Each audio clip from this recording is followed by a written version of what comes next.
My wife's mom died suddenly, so she became president. My wife smirked. I don't want you in charge. I don't want an idiot like you as a departmental head. The next morning, 30 resignations were on her desk. I looked at her and said, perfect. Her face went pale. No way. Please. My wife, Camille Royce, became president of her late mother's company exactly 2 days after we buried the woman.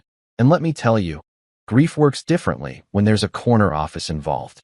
Mrs. Eleanor Royce had been the kind of CEO who could make grown men weep into their quarterly reports and turn interns into nervous wrecks with nothing more than a raised eyebrow.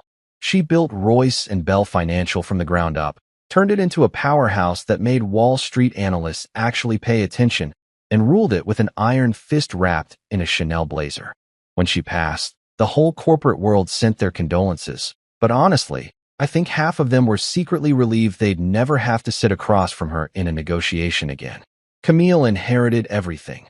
The title, the mahogany desk that cost more than most people's cars, the executive bathroom with the fancy soap, and unfortunately, her mother's signature move of treating people like they were auditioning for America's biggest disappointment. The first morning she walked into that office as president, I watched her settle into that massive leather chair like it was a throne she'd been eyeing her entire life. She looked good up there, I'll admit, confident, polished, ready to conquer the business world. Then she came home that evening, sat across from me at our ridiculously expensive dining table that her mother had picked out because apparently regular tables weren't good enough for the Royce bloodline, and hit me with the warmest, most loving declaration a husband could hope for. I don't want you in charge, she said, not even looking up from her phone where she was probably already firing people via text. I don't want an idiot like you as a departmental head. Romantic, right? Nothing screams, happily married, quite like being called an idiot before you've even finished your dinner. I'm talking full-on character assassination while I was mid-bite into my pasta. I sat there, fork suspended in the air, wondering if this was one of those moments where I should defend myself or just let her cook. I went with option 2, because honestly, arguing with Camille when she's on a power trip is like trying to reason with a hurricane. I just nodded, sipped my wine, and thought to myself, well, at least she didn't call me completely useless this time. That's what we call personal growth in this household. The thing about Camille is that she's brilliant, don't get me wrong. The woman graduated top of her class, speaks 4 languages, can calculate compound interest in her head faster than most people can open a calculator app, and has a wardrobe that costs more than a small country's GDP.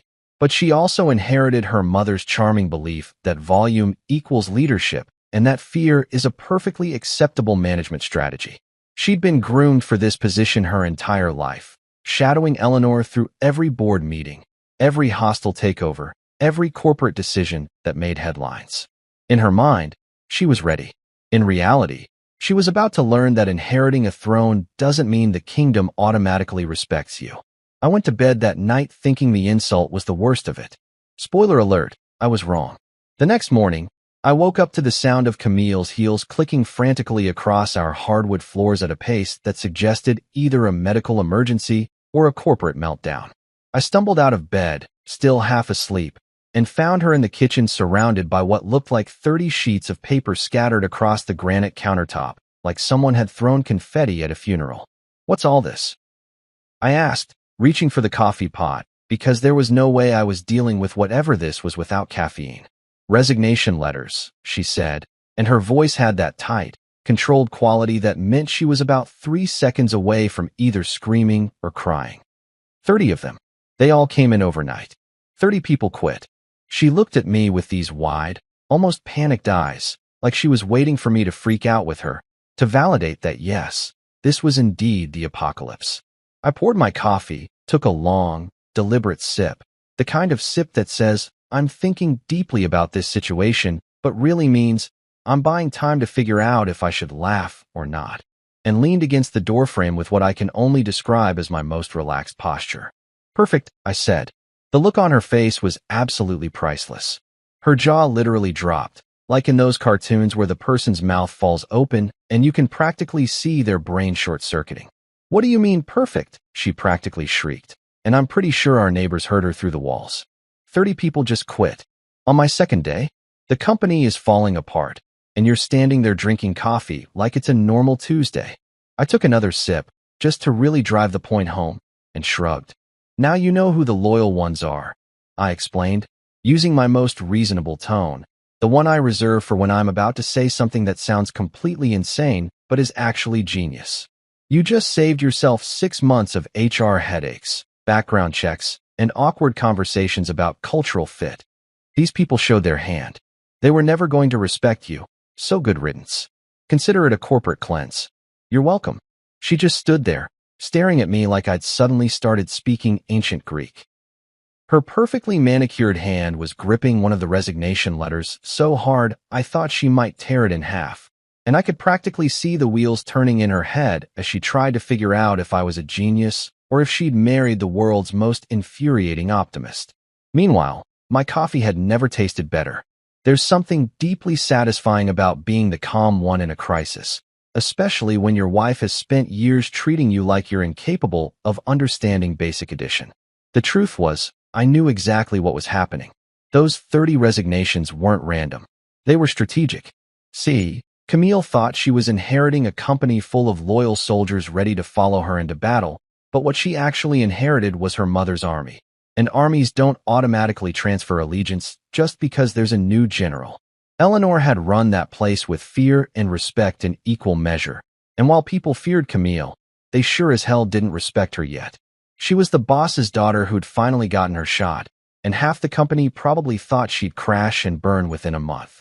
Those 30 people who quit, they were the ones who'd already written her off, the opportunists who figured they could jump ship before it started sinking and get better severance packages elsewhere. But I wasn't about to explain all that to her right then. She needed to figure some things out on her own, and besides, watching her panic was honestly the most entertainment I'd had in months. I finished my coffee, rinsed the mug, and headed toward the door. "Where are you going?" she called after me, still surrounded by her paper catastrophe. "To work," I said. "Some of us still have jobs." The glare she shot me could have melted steel, but I just smiled and walked out. It was going to be an interesting few weeks, that was for sure, and I had a front row seat to the corporate chaos that was about to unfold. Perfect, indeed. Here's the thing about being married to Camille Royce. She genuinely believed I was just some guy with a hobby business who happened to marry well. In her mind, I was the equivalent of a corporate houseplant. Nice to have around, occasionally useful for aesthetic purposes, but ultimately forgettable. She'd introduce me at company events with this practiced smile that said, "Yes, this is my husband, isn't he cute?" While her eyes screamed, "Please don't ask him about business. He thinks ROI stands for really obvious information." What she didn't know, what she'd somehow missed despite living with me for 5 years, was that my little side business had been handling Royce and Bell's entire digital infrastructure for half a decade. Quietly, efficiently, and completely under the radar. I'm talking servers, cloud storage, cybersecurity protocols, database management, the whole 9 yards.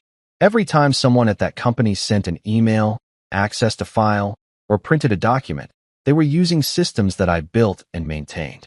And the best part? Her mother knew. Eleanor Royce, the legendary corporate dragon herself, had personally reached out to me 6 years ago after Camille's internal IT team crashed the company's servers for the 3rd time in 2 months. I remember that phone call like it was yesterday. She'd called my personal number, not through Camille, mind you, but directly, and said in that clipped, no-nonsense voice of hers, "My daughter tells me you work with computers. Can you fix incompetence or just hardware?" I'd laughed, thinking she was joking. She wasn't. Within a week, I had a contract, a direct line to Eleanor, and strict instructions to never, ever tell Camille that her mother had hired me to basically babysit the IT department she'd built. Eleanor would email me at 2 in the morning sometimes, subject lines like, "System down again. Fix it before she wakes up," or "Camille's team broke something," naturally. We had this whole covert operation going where I'd remotely fix whatever disaster her team had created. Eleanor would take the credit for having excellent backup systems, and Camille would go on believing that her IT department was actually competent. It was like being a corporate ghost, except instead of haunting people, I was preventing their technological catastrophes from becoming public knowledge. The money was good, don't get me wrong, But the real payment was watching Camille brag about her team's technical capabilities at dinner parties while I stood there sipping champagne, knowing that her team couldn't find their own ass with both hands and a GPS. There was this one time, about 3 years into our arrangement, where Camille's head of IT, this guy named Derek who wore too much cologne and thought turning it off and on again was beneath him, accidentally deleted an entire quarter's worth of financial records. Just gone. Poof. Vanished into the digital void because Derek thought he was too smart to follow backup protocols. Camille had come home that night, absolutely beside herself, talking about how Derek was working through the night to recover the data and how grateful she was to have such dedicated people. Meanwhile, I'd already restored everything from my own backup servers before she'd even finished her first glass of wine. Eleanor had called me while Camille was in the shower, her voice tight with barely contained rage, and said, "Let Derek sweat until tomorrow morning, then restore it. Maybe he'll learn something, though I doubt it." So that's exactly what I did. Derek got to spend 12 hours thinking his career was over, probably aged 5 years overnight, and then miraculously recovered the data right before the morning meeting. Camille praised him like he'd just discovered fire. I high-fived Eleanor's memory and went about my day. But here's where it gets really interesting. Camille was book-smart in a way that made professors weep with joy. The woman could recite economic theory like poetry, could analyze a company's financials and spot discrepancies that auditors missed, and had this absolutely terrifying ability to memorize every single detail of a contract after reading it once. She graduated summa cum laude from an Ivy League school, had an MBA from another Ivy League school, and had enough business certifications to wallpaper a small apartment. On paper, she was the perfect CEO. In reality, she had the people skills of a cactus and the management style of a dictator running a very expensive dictatorship. She'd been waiting years for her mother's throne, watching Eleanor run that company like a military operation, taking notes, planning her own reign down to the smallest detail. In her mind, she'd earned this position through sheer dedication and familial destiny. She probably had her first 100 days plan outlined in color-coded spreadsheets before her mother's body was even cold, which sounds harsh, but is absolutely something Camille would do. And now that she finally had the big chair, the executive parking spot, and the authority to make grown adults cry, she was acting like she'd just won the Super Bowl, the lottery, and an Oscar all at the same time. I'm talking full Beyoncé energy, except instead of "who run the world, girls," it was "who runs this Fortune 500 company, me, and don't you forget it." The problem was, Royce and Bell wasn't the same company her mother had built anymore. Things had changed. Eleanor had ruled during a time when hierarchy meant something, when people respected the chain of command because that's just what you did. You showed up, you did your job, you didn't question the boss, and you collected your paycheck. Simple, clean, effective. But Camille's generation of employees? They didn't give a damn about titles or corner offices or who your mother was. They wanted results, transparency, work-life balance, mental health days, and managers who treated them like actual human beings instead of expendable resources. They'd rather quit and find something better than spend one more day working for someone who thought yelling was a valid form of communication. And that's exactly what they did. Those 30 resignations weren't just people jumping ship. They were a message. A big, bold, highlighted and underlined message that said, "We're not doing this anymore." But Camille couldn't see it. In her mind, those people were traitors, cowards who couldn't handle a strong leader. She genuinely believed that her mother's management style would work for her too, that all she had to do was be tough and demanding, and people would fall in line. What she didn't realize was that people had tolerated Eleanor because she'd built the company and had earned their grudging respect through decades of results. Camille? She'd earned nothing yet except a last name and an attitude problem. I watched all of this unfold with the kind of fascination usually reserved for watching a train wreck in slow motion. Part of me felt bad for her. She was trying, in her own misguided, slightly tyrannical way. But another part of me, the part that had been called an idiot at the breakfast table, was thoroughly enjoying watching her figure out that being the boss's daughter and being an actual leader were two completely different skill sets. She thought she was inheriting a kingdom, but what she actually got was a company full of people who were one bad meeting away from updating their LinkedIn profiles. And me? I was just the husband with the side business, quietly keeping the lights on, the servers running, and the whole digital infrastructure from collapsing while she played CEO. I had access to everything, every email, every file, every shady little corner of that company's operations. Not because I was spying, but because that was literally my job. Eleanor had given me keys to the entire kingdom, and Camille had no idea. It was almost poetic, really. She thought I was beneath her, too simple to understand her complex business world, while I was actually the one keeping that world from imploding every single day. God help me. I'd married a woman who thought I was an idiot while I was literally the reason her company's computers still worked. The irony was so thick you could cut it with a knife, serve it on a plate, and charge people for it at a fancy restaurant. And honestly, I was kind of loving it. By noon that same day, Royce and Bell Financial looked like the set of a zombie apocalypse movie. Except instead of the undead wandering around, it was just empty desks, abandoned coffee mugs, and the overwhelming silence of a workplace that had collectively decided, nah, we're good. I decided to swing by the office around lunchtime, partly because I had some server maintenance to check on, but mostly because I had a morbid curiosity about how bad the damage actually was. The scene that greeted me was absolutely spectacular in the worst possible way. Desks that should have been occupied by analysts crunching numbers were just empty spaces with chairs pushed in at weird angles, like people had gotten up mid-task and simply walked out. Phones were ringing off the hook, creating this awful symphony of ignored responsibilities, and the reception area looked like someone had evacuated the building during a fire drill and then just never came back. I found Camille in her mother's old office. Sorry, her office now, pacing back and forth like a caged tiger who'd just realized the cage was made of her own terrible decisions. She was wearing this sharp navy suit that probably cost more than most people's monthly rent. Her hair was still perfectly styled despite the chaos, but her face had this wild, barely controlled panic that made her look like she was about to either explode or cry. Honestly, it could have gone either way, and I was kind of curious to see which one would win. "They're leaving because of you," she yelled the second she saw me standing in the doorway, pointing at me like I was personally responsible for the mass exodus. I leaned against the doorframe, crossed my arms, and gave her my most innocent smile. "Oh, absolutely," I said, nodding seriously. "I told them I'd pay them double if they resigned dramatically. I even provided templates for their resignation letters. Very professional templates, mind you. I'm thoughtful like that." The sarcasm was so thick you could have spread it on toast, but Camille was too stressed to catch it immediately. For about half a second, she actually looked like she believed me, her eyes widening in horror, before her brain caught up and she realized I was messing with her. The glare she shot me could have burned a hole through reinforced steel. I winked. That definitely didn't help the situation. But here's the thing that made the whole situation absolutely hilarious. The people who didn't resign were telling a very different story than the chaos suggested. The folks who stayed weren't the big-shot managers with the fancy titles and the expense accounts.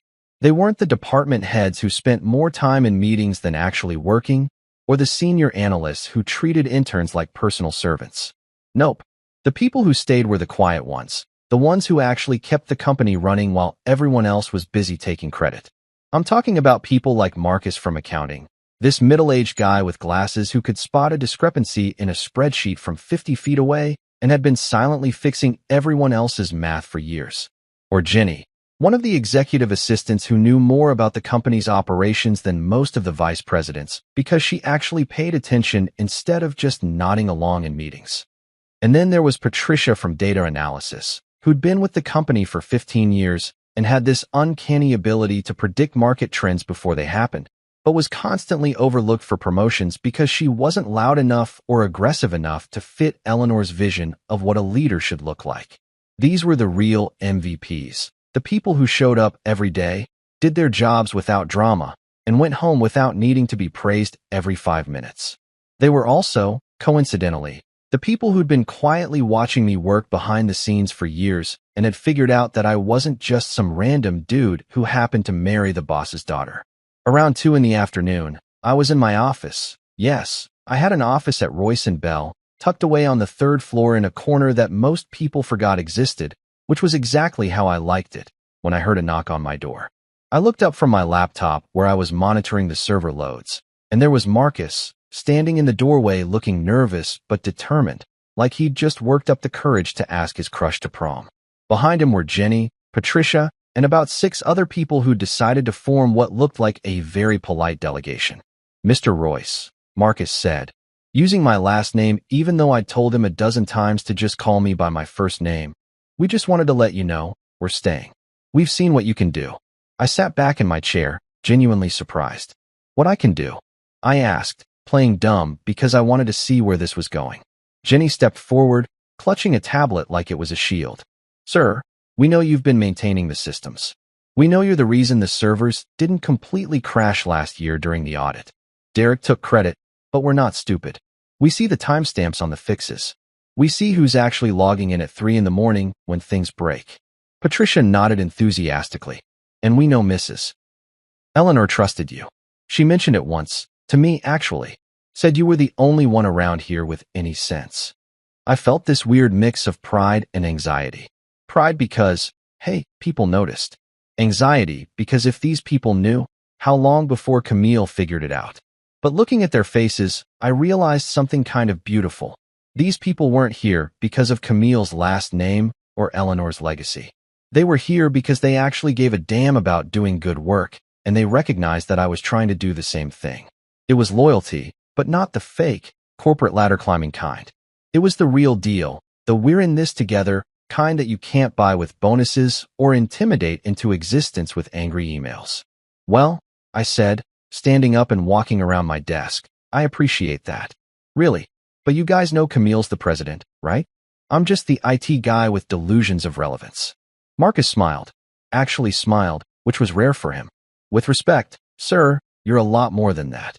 And we're hoping you'll help us fix this place before it completely falls apart." The others nodded in agreement, and I realized I was looking at the skeleton crew that was going to either save this company or go down with the ship trying. Either way, it was going to be one hell of a ride. I spent the rest of the afternoon talking with them, really talking, not the corporate BS kind of conversation where everyone says what they think they're supposed to say. We talked about what was actually broken, the toxic management culture, the outdated processes, the way good ideas got buried under layers of bureaucracy, the fact that people were terrified to speak up because they'd seen others get fired for having opinions. It was like opening a floodgate. Turns out, when you actually ask people what's wrong and then listen to their answers, you get some pretty valuable information. Who knew? By 5 o'clock, I had pages of notes, a growing headache, and a plan that was either brilliant or completely insane. Meanwhile, Camille was still in her office, probably staring at those resignation letters and wondering where it all went wrong. Part of me felt bad for her. She'd wanted this position her whole life, had prepared for it, had sacrificed for it, and now it was blowing up in her face before she'd even had a chance to really start. But another part of me, the part that was still annoyed about being called an idiot, thought maybe this was exactly what she needed. A reality check. A wake-up call. A cosmic slap upside the head that said, "Hey, maybe treating people like disposable assets isn't the winning strategy you think it is." I packed up my stuff around 6, said goodbye to my new unofficial advisory board, and headed home. When I got there, Camille was already on the couch, shoes off, suit jacket thrown over the armrest, looking exhausted and defeated. She didn't say anything when I walked in, just stared at the ceiling like it might have answers written up there in invisible ink. I thought about saying something comforting, something supportive, something husbandly. Instead, I just headed to the kitchen, made myself a sandwich, and figured she'd talk when she was ready. Or she wouldn't. Either way, tomorrow was going to be interesting, and I needed to be well fed for whatever fresh disaster was coming next.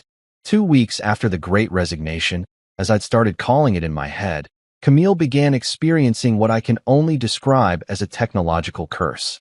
It started small, an email that mysteriously disappeared, a password that suddenly stopped working even though she swore she hadn't changed it, a report that she'd saved 3 times but somehow vanished into the digital abyss. At first, she blamed herself, which was actually pretty big character development for someone who usually blamed everyone else for everything, including bad weather. She'd mutter things like, "I must have deleted it by accident," or "maybe I forgot to hit save," while furiously clicking her mouse like that would somehow make her files reappear through sheer force of will. But then the problems escalated. Systems started crashing at the worst possible times, right before important video calls with investors, during crucial data transfers, in the middle of presentations that she'd spent days preparing. Her laptop developed this charming habit of freezing whenever she opened anything more complex than a blank document, and the company's shared drives seemed to have developed selective amnesia about which files belonged to her. It was like watching someone slowly lose their mind, except instead of ghosts haunting them, it was technology deciding to stage a personal rebellion. The thing was, none of these problems were affecting anyone else. Marcus's computer worked fine. Jenny's laptop was running smooth as butter. Even the ancient desktop that Patricia used, which was probably older than some of the interns, was chugging along without issues. It was just Camille, specifically and exclusively, getting absolutely wrecked by technical difficulties. One evening, around 8 o'clock, when most normal people were home watching Netflix or pretending to exercise, Camille stormed into my office holding her laptop like it had personally insulted her entire family lineage. Her hair was coming loose from its usual perfect style. Her mascara was slightly smudged, which for Camille was basically the equivalent of showing up to work in pajamas, and she had this wild look in her eyes that suggested she was about 3 seconds away from throwing her very expensive computer out the window. "The files are gone," she announced, slamming the laptop down on my desk hard enough to make my coffee mug jump. "All of them. The quarterly reports, the investor presentations, the restructuring plans, everything. Just gone." I looked up from my screen where I'd been monitoring some routine server maintenance, took in her panicked expression, and asked the question that IT people have been asking since the dawn of computing. "Did you try turning it off and back on again?" The look she gave me could have curdled milk. I'm talking pure, concentrated rage mixed with desperation and a hint of, "I might actually murder you right here," and claim temporary insanity. She stood there, breathing heavily, probably counting to 10 in her head to avoid committing spousal homicide in a corporate office, and I realized that maybe humor wasn't the best approach for this particular meltdown. "Give me the laptop," I said, holding out my hand. "Let me take a look." She handed it over reluctantly, like she was worried I'd somehow make it worse, which was kind of insulting considering I literally built half the systems she was using. I opened it up, ran a few diagnostic commands that probably looked like magic to her, and immediately saw the problem. Or rather, problems, plural, because whoever was messing with her system had been thorough. Files weren't just missing. They'd been moved, hidden, or in some cases corrupted just enough to be unusable, but not enough to trigger automatic backup protocols. It was actually kind of impressive in a deeply concerning way. This wasn't accidental user error or random technical glitches. This was deliberate sabotage, and whoever was doing it knew exactly what they were doing. While I was poking around in her system, my assistant Zoe appeared in the doorway like a ninja with better fashion sense. Zoe was this 26-year-old force of nature who'd started as an intern 3 years ago and had somehow become indispensable despite, or maybe because of, her complete inability to take anything seriously. She had purple streaks in her hair this week, wore band t-shirts under her blazers, and had a sense of humor sharper than most surgical instruments. She was also scary good with computers and had a talent for digging up information that people thought they'd buried. Eleanor had loved her, which was probably the highest compliment anyone could receive, and I'd made her my unofficial second-in-command because she was brilliant and slightly terrifying in equal measure. "Sir," Zoe said, leaning against the doorframe with this casual confidence that made Camille bristle. My wife didn't appreciate when other women in the office acted like they belonged there, which was its own problematic issue we weren't going to unpack right now. Her IT guy's been secretly feeding data to a rival company. She said it casually, like she was commenting on the weather or mentioning that we were out of coffee, not dropping a bomb that could destroy careers and potentially land someone in jail. Camille's had whipped around so fast I was worried she'd give herself whiplash. "What?" she practically screeched, her voice going up about 3 octaves. I held up a hand, gesturing for Camille to calm down, which, pro tip, never actually makes anyone calm down, and looked at Zoe. "How sure are you?" I asked, because Zoe had a flair for the dramatic and sometimes exaggerated for effect, though she was usually right about the important stuff. She pushed off from the doorframe, walked over to my desk, and pulled out her phone, tapping through it with the speed of someone who'd grown up with technology as an extension of their hand. "Like, I have screenshots, Email trails and bank transfers, sure, she said, turning the phone so I could see. Derek, you know, the IT director who thinks he's God's gift to cybersecurity, has been selling client information, financial reports, and strategic plans to Hastings and Cole for the past 8 months. He's made about 200 grand off it, which honestly seems low for corporate espionage, but I guess he's not great at negotiating. Of course he has, I muttered, because honestly, this tracked perfectly with everything else that was falling apart.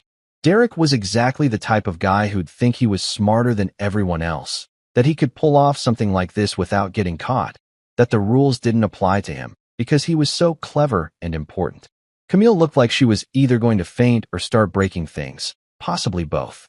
Derek? She repeated, her voice barely a whisper now. Derek's been working for me, for my mother, for 7 years. He restructured our entire security system. He has access to everything. Exactly, Zoe said, nodding like a professor whose student had just figured out the answer. Which is why he's the perfect person to steal everything. Who's going to suspect the guy in charge of keeping things secure? It's like hiring a fox to guard the henhouse and then being shocked when chickens start disappearing. She looked at Camille with something that might have been sympathy if Zoe were capable of such straightforward emotions. No offense, but your hiring process has more red flags than a communist parade. I shot Zoe a look that said, maybe tone down the sass while my wife is having a breakdown, but she just shrugged. Camille sank into one of my office chairs, her laptop forgotten, her whole world clearly crumbling around her. This place, she said quietly, more to herself than to us. This place leaks more than a cheap umbrella in a hurricane. I almost smiled at that because, hey, self-awareness was progress, but I managed to keep my expression neutral. Zoe, with her impeccable sense of timing and complete lack of filter, chose that moment to slide a flash drive onto my desk. It was bright pink with a Hello Kitty sticker on it, because of course it was. You might want to see this, she said, tapping the drive with one purple fingernail. It's not just Derek. He's got help. Internal help. I picked up the flash drive, turning it over in my hand, and felt that familiar mix of curiosity and dread that comes with knowing you're about to open a whole new can of worms. How bad? I asked. Zoe's expression, usually set to some degree of amused sarcasm, went serious. Bad enough that when you see it, you're going to need something stronger than coffee. She glanced at Camille, who was still sitting there looking shell-shocked, and added, maybe pour her some wine first. Actually, pour me some too. Hell, let's just get the whole bottle. The flash drive contained about 40 gigabytes of information that Zoe had somehow compiled. Emails, messages, file transfers, even some security camera footage that she'd pulled from God knows where. I spent the next hour going through it while Camille looked over my shoulder, her breath catching every time she recognized a name or saw something particularly damning. Derek wasn't working alone. He had at least 5 other people helping him, including 2 managers that Camille had personally promoted and 1 executive assistant who'd been with the company since before Camille was born. They'd been systematically siphoning information, client lists, proprietary strategies, financial projections, basically anything that competitors would pay for, and selling it like they were running a corporate yard sale. Your mother's trusted circle, I said, scrolling through yet another incriminating email thread, is more like a trusted circus. And not the fun kind with elephants and cotton candy. The kind where everything's on fire and the clowns are stealing your wallet. Camille didn't laugh. She just stood there, watching her company's dirty secrets scroll across my screen, probably realizing that the empire her mother built had been rotting from the inside, while everyone was too busy pretending everything was fine. When we finally finished going through everything, it was past midnight. Zoe had long since left, telling us to burn it all down, metaphorically speaking, because actual arson is illegal and I'd rather not be an accessory. I didn't tell Camille what I was planning, which probably sounds like a recipe for marital disaster, but hear me out. I needed to see exactly how deep the rabbit hole went before I started pulling people out of it. You know that feeling when you find 1 cockroach in your kitchen and you just know, that there are probably 50 more hiding in the walls. That's exactly what this situation felt like, except instead of cockroaches, it was corrupt employees, and instead of walls, it was layers upon layers of corporate bureaucracy that had been specifically designed to hide incompetence and fraud. I wanted to watch these people, see who they talked to, follow the money trail, and figure out which people were actively sabotaging the company versus which ones were just useless dead weight riding the payroll like it was a luxury cruise ship. The morning after our late-night revelation session, I came downstairs to find Camille already at the breakfast table, looking like she'd maybe slept 3 hours if we were being generous. She was doing that thing where she pretended to read something on her tablet, but was actually just staring at the screen without processing anything, probably replaying every interaction she'd ever had with Derek and wondering how she'd missed all the signs. I poured myself some coffee. The good stuff, the expensive beans that Camille's mother used to import from some obscure region of Colombia, and sat down across from her with my most relaxed, nothing-to-see-here expression. "How's the kingdom?" I asked, taking a sip and savoring the taste while watching her over the rim of my mug. She looked up at me with these tired, slightly defeated eyes that almost made me feel guilty for enjoying this situation as much as I was. "Almost under control," she said, which was possibly the most optimistic lie I'd heard all week, and I'd been listening to a lot of corporate executives trying to justify their existence lately. She spooned her yogurt with the mechanical precision of someone who was going through the motions of normal life while internally screaming, and I had to admit, it was kind of impressive how well she was holding it together considering her entire professional world had just imploded like a building in a controlled demolition. "Perfect," I said, letting that word hang in the air between us like a particularly smug cloud. She flinched, actually physically flinched, and I couldn't help but smile into my coffee because that reaction was absolutely priceless. She'd started associating that word with impending disaster, which was fair because every time I'd said it recently, something terrible had been happening or was about to happen. It was like Pavlov's experiment, except instead of dogs and bells, it was my wife and my favorite word. She opened her mouth like she was going to say something, probably something along the lines of, "Why do you keep saying that?" or "I hate you," but then seemed to think better of it and just went back to her yogurt with the resignation of someone who'd accepted that the universe was out to get her. Behind the scenes, while Camille was busy trying to hold the company together with duct tape and sheer willpower, I was working with my skeleton crew of actually competent employees to systematically unfuck everything that had been fucked over the past several years. Zoe became my right hand, which terrified some people because she had this habit of showing up in places she technically wasn't supposed to be and knowing things she definitely shouldn't know. Marcus from accounting turned into our financial detective, going through years of records with the kind of obsessive attention to detail that would make an FBI forensic accountant proud. And then there was Jude, the night janitor who everyone ignored because he was just the cleaning guy, but who turned out to be sitting on an MBA from a pretty decent business school and had more dirt on the company's executives than a tabloid journalist. Jude was actually my secret weapon in all of this. The man had been pushing a mop and emptying trash cans for 6 years, but what nobody realized was that people talk when they think nobody important is listening. He'd overheard conversations in conference rooms that people thought were empty. He'd seen documents left on desks that should have been shredded. He'd watched people do things they thought nobody was watching. When I first approached him, laid out what we were dealing with, and asked if he'd be willing to help, he just smiled and said, "I was wondering when someone would finally notice." Turns out he'd been keeping notes for years, just in case, stored in a series of notebooks that he kept in his locker like some kind of corporate spy novel protagonist. We restructured digital access first, which was my specialty and also the most crucial thing, because if we couldn't control who saw what, we couldn't control anything. I revoked permissions, changed passwords, implemented new security protocols, and basically built a digital fortress around anything that actually mattered. Every suspicious transaction got flagged and tracked. Every questionable file transfer got logged. Every email from Derek or his little gang of corporate criminals got automatically copied to a secure server that only I could access. It was beautiful, elegant, and completely invisible to anyone who wasn't looking for it.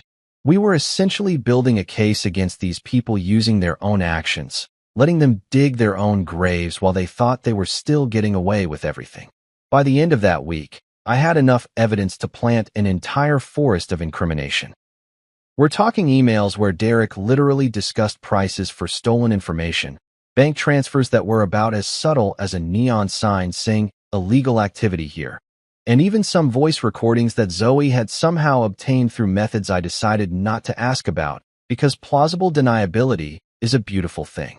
The paper trail, or digital trail, I guess, since nobody actually uses paper anymore except for signing important stuff, was so clear that even a mediocre lawyer could have built a case with it, and we weren't planning on hiring mediocre anything. I still hadn't told Camille the full extent of what we'd found or what I was planning to do with it. Part of that was strategic.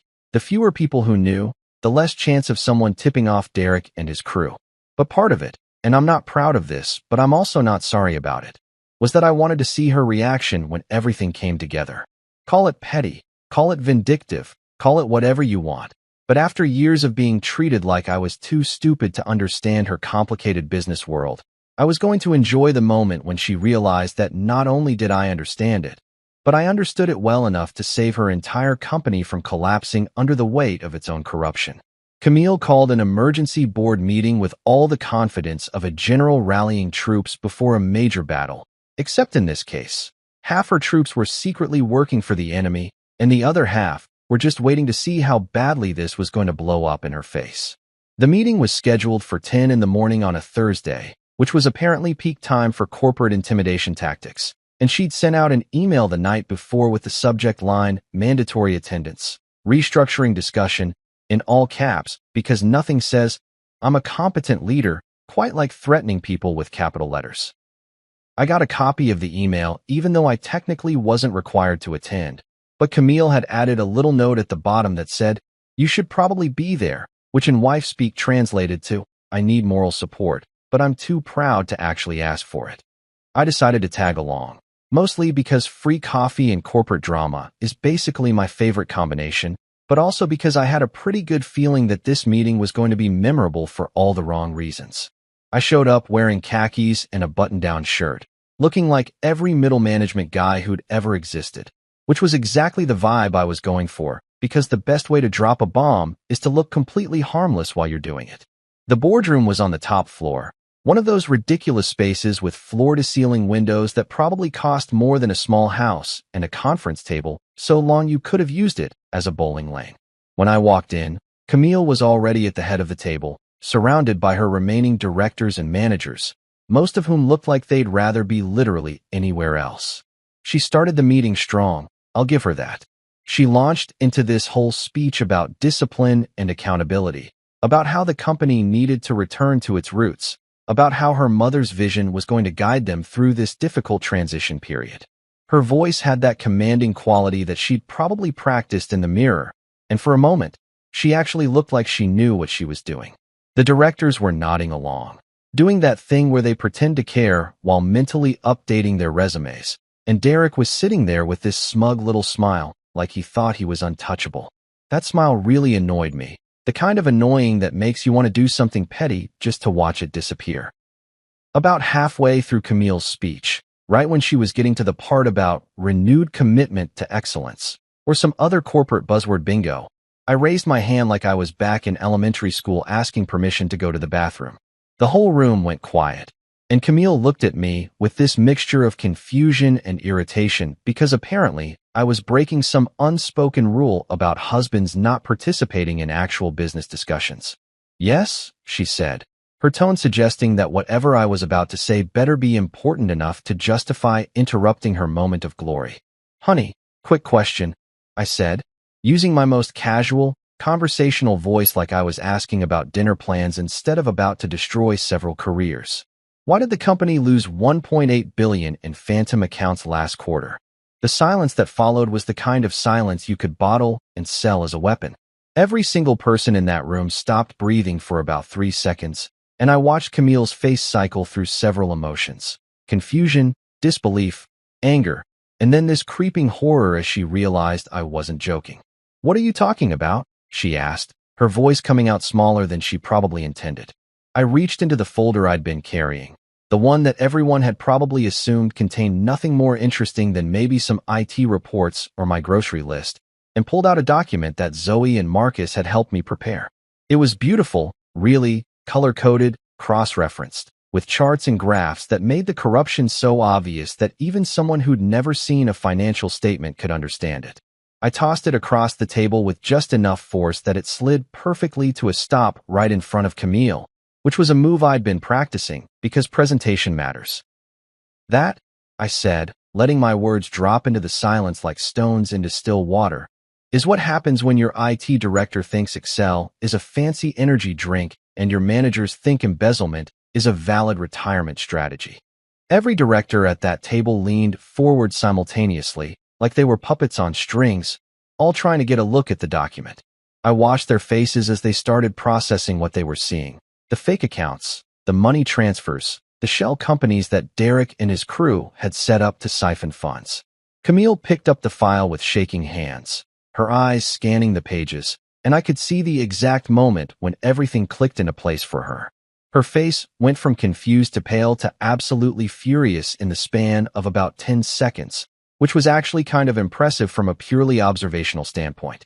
"This can't be right," she said.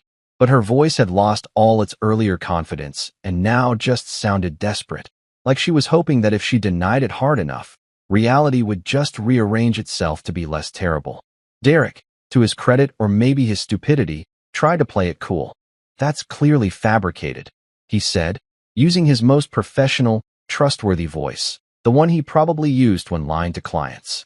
"Those numbers are taken out of context, and I can explain every single transaction if given the opportunity."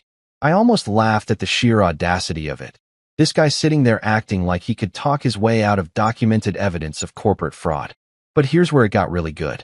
Zoe, who'd been waiting outside like we'd planned, walked in at that exact moment carrying a laptop and looking like she was about to enjoy herself immensely.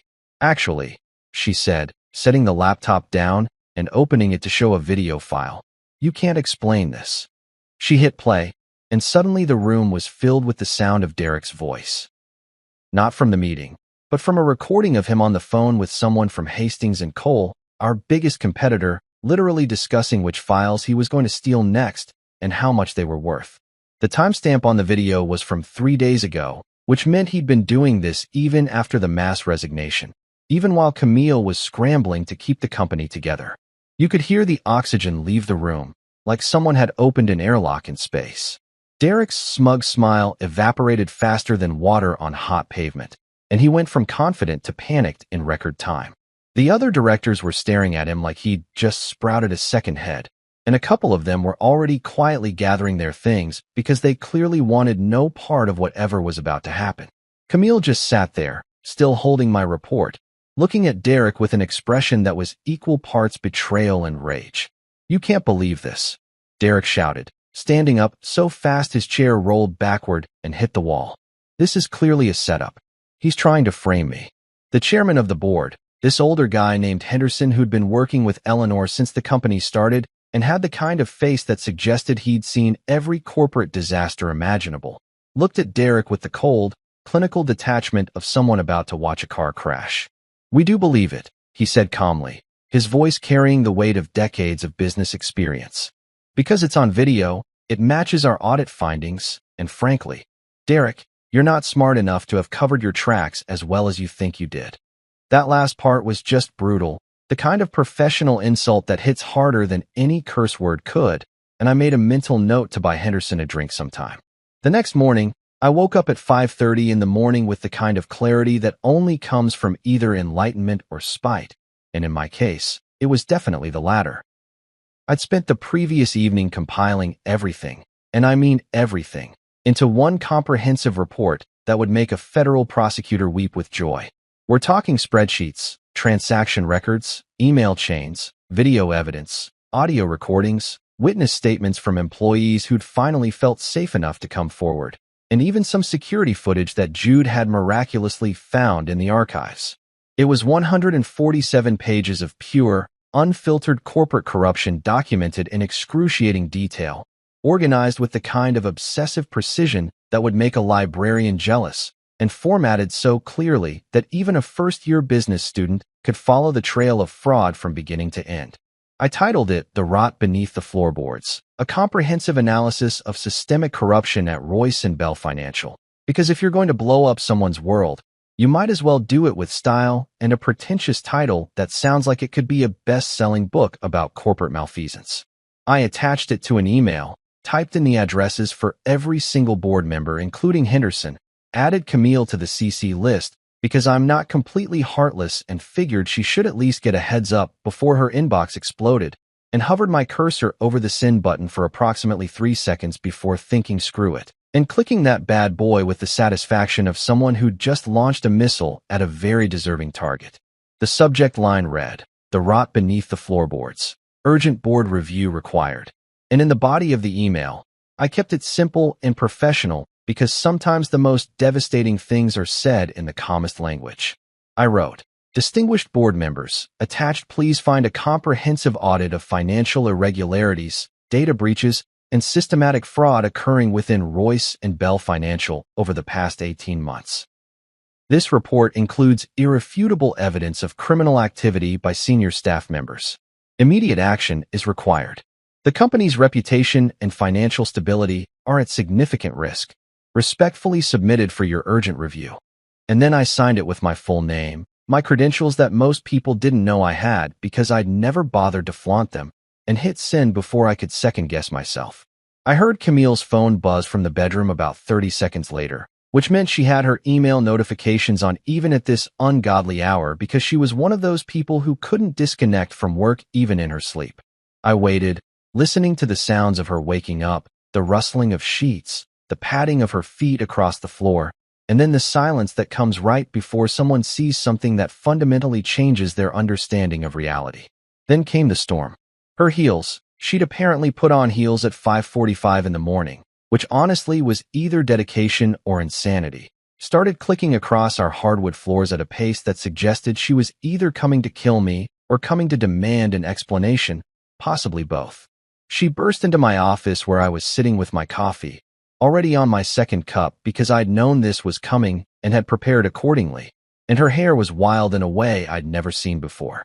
We're talking full-on Medusa energy, like she'd been pulling at it while reading the report, and her eyes had this mixture of fury and something else. Maybe respect, maybe fear, maybe just the dawning realization that her husband wasn't the harmless idiot she'd thought he was. "You sent that?" she shouted, waving her phone at me like it was a weapon, and I noticed she was still in her pajamas under her blazer, which was a fashion choice that really emphasized how rattled she was. "Of course," I said, taking another sip of my coffee with the kind of deliberate calm that I knew would either diffuse the situation or make it exponentially worse. "It's called transparency. It's very trendy right now in the business world. You should try it sometime." The sarcasm was perhaps not my best choice given that she looked like she was contemplating whether divorce or murder would be more satisfying. But at this point, I was committed to the bit. She opened her mouth, closed it, opened it again like a fish trying to figure out how to breathe air, and then just stood there processing the magnitude of what I'd done. "The board," she finally managed to say, her voice strangled. "You sent this to the entire board, including Henderson, including the external auditors. Including, oh my God, you CC'd the company's legal counsel." "I did," I confirmed, nodding like we were discussing something as mundane as the weather forecast. Figured they'd all want to know that the company they're legally responsible for has been hemorrhaging money faster than a lottery winner with no financial planning skills. Call me crazy, but I thought that was information they might find relevant. Camille sank into the chair across from my desk, her phone falling from her hand onto her lap, and I watched her cycle through what looked like all 5 stages of grief in the span of about 30 seconds. Denial, anger, bargaining, depression, and finally something that might have been acceptance or might have been her just giving up on the concept of controlling anything anymore. Within an hour, my inbox started filling up with responses. Henderson was first, naturally, because the man probably slept with his phone next to his bed and woke up checking the stock market before his eyes were fully open. His email was short and to the point. Emergency session called for 9 a.m. All board members required. Bring everything. Then came responses from the other board members, each one expressing varying degrees of shock, horror, and in a couple cases, a sort of grim satisfaction that suggested they'd suspected something was wrong but hadn't been able to prove it. One board member, a woman named Patricia Chun who'd been arguing for better oversight for years, sent me a separate email that just said, "Thank you." Finally, which was somehow more validating than any of the others. By 8:30, Camille and I were in the car heading to the office, and the silence between us was the kind of loaded silence that could either explode into a massive fight or just sit there festering forever. She'd managed to pull herself together, put on a proper outfit, fix her hair, and apply makeup that hid most of the evidence that she'd been having a personal crisis, but I could see the tension in her shoulders and the way her hands kept clenching and unclenching in her lap. "You planned this," she said finally, not looking at me, just staring straight ahead at the traffic like it held the answers to all life's questions. It wasn't a question, more like a statement of fact that she was still coming to terms with. "No," I said, and I meant it honestly. I just pressed send. Everything else was already there, already happening. I just made sure people couldn't ignore it anymore. She turned to look at me then, really look at me, and I saw something shift in her expression. It was like she was seeing me clearly for the first time in our entire marriage, seeing past the guy she'd married who she thought was just a harmless tech nerd with a small business, and recognizing that maybe, just maybe, she'd completely misjudged who I was and what I was capable of. "Why?" she asked, and her voice was softer now, less angry and more genuinely confused. "Why would you do this? You could have just let it all burn. You could have let me fail." I thought about that question for a moment, watching the city pass by outside the window, all those buildings full of people going about their lives with no idea that a corporate empire was about to implode in a conference room downtown. "Because," I said finally, "despite everything, despite you calling me an idiot and treating me like I was too stupid to understand your world, I don't actually want to see you fail. I want to see you succeed. But you can't succeed by ignoring problems or surrounding yourself with people who are actively destroying what your mother built. Sometimes the only way to save something is to burn out the infection, even if it hurts." We pulled into the parking garage, and I could see news vans already setting up outside the building because somehow word had leaked, probably through one of the board members who had connections to the business press, that something big was going down at Royce and Bell Financial. Camille saw them too and let out a long, shaky breath. "This is going to be bad," she said, and I couldn't tell if she meant the meeting or the media circus or just everything in general. "Yeah," I agreed, unbuckling my seatbelt and preparing to walk into what was probably going to be the most dramatic board meeting in the company's history. But at least it'll be honest. That's got to count for something, right? The boardroom was already full when we arrived. Every single member present, including some who I'd never even seen in person before, because they usually attended meetings remotely from whatever beach or mountain they were vacationing on. Henderson was at the head of the table, and he had that expression that people get when they're about to do something unpleasant but necessary, like a dentist preparing to pull a tooth or a parent about to have the talk with their teenager. Camille took her seat, and I stood against the wall because I technically wasn't a board member and hadn't been invited to sit, but nobody was going to kick me out when I was the one who'd brought all the evidence. Henderson started the meeting without any of the usual pleasantries or small talk. "We've all read the report," he said, his voice grave, "or at least enough of it to understand the severity of the situation. Ms. Royce, your husband has presented us with evidence of systematic fraud, embezzlement, corporate espionage, and gross negligence spanning multiple departments and involving at least 7 senior staff members, including your IT director, 2 department heads, and 3 managers." Camille tried to defend herself, starting to explain that she hadn't known, that she'd trusted these people, that her mother had trusted them, but Henderson held up a hand to stop her. After the board meeting ended, which concluded with Derek being escorted out by actual security guards while he shouted something about lawyers and defamation that nobody was listening to, Camille didn't talk to me for 2 whole weeks. I'm not talking about the cold shoulder or the silent treatment where you can still feel the tension radiating off someone like heat from asphalt in July. I'm talking about full radio silence, like I'd suddenly become invisible or she'd decided that acknowledging my existence would somehow validate that I'd been right about everything, and she couldn't quite handle that level of ego damage yet. She'd leave for work before I woke up, come home after I'd gone to bed, and communicate exclusively through passive-aggressive notes left on the kitchen counter about things like grocery shopping and whose turn it was to deal with the yard service. Honestly, those were the most peaceful 2 weeks of my entire married life. I'm not even being sarcastic here, which is rare for me. I could watch whatever I wanted on TV without having to negotiate or pretend to care about reality shows where rich people created fake drama for entertainment. I could eat cereal for dinner without judgment, leave my socks on the floor for a full 24 hours before picking them up, and generally exist in a state of comfortable chaos that married men dream about but rarely experience. The house was quiet in a way it hadn't been since before we got married, and while I knew this peaceful silence was probably the eye of a hurricane and that eventually we'd have to actually deal with everything that had happened, I was content to enjoy the calm while it lasted. But reality has this annoying habit of catching up with you eventually.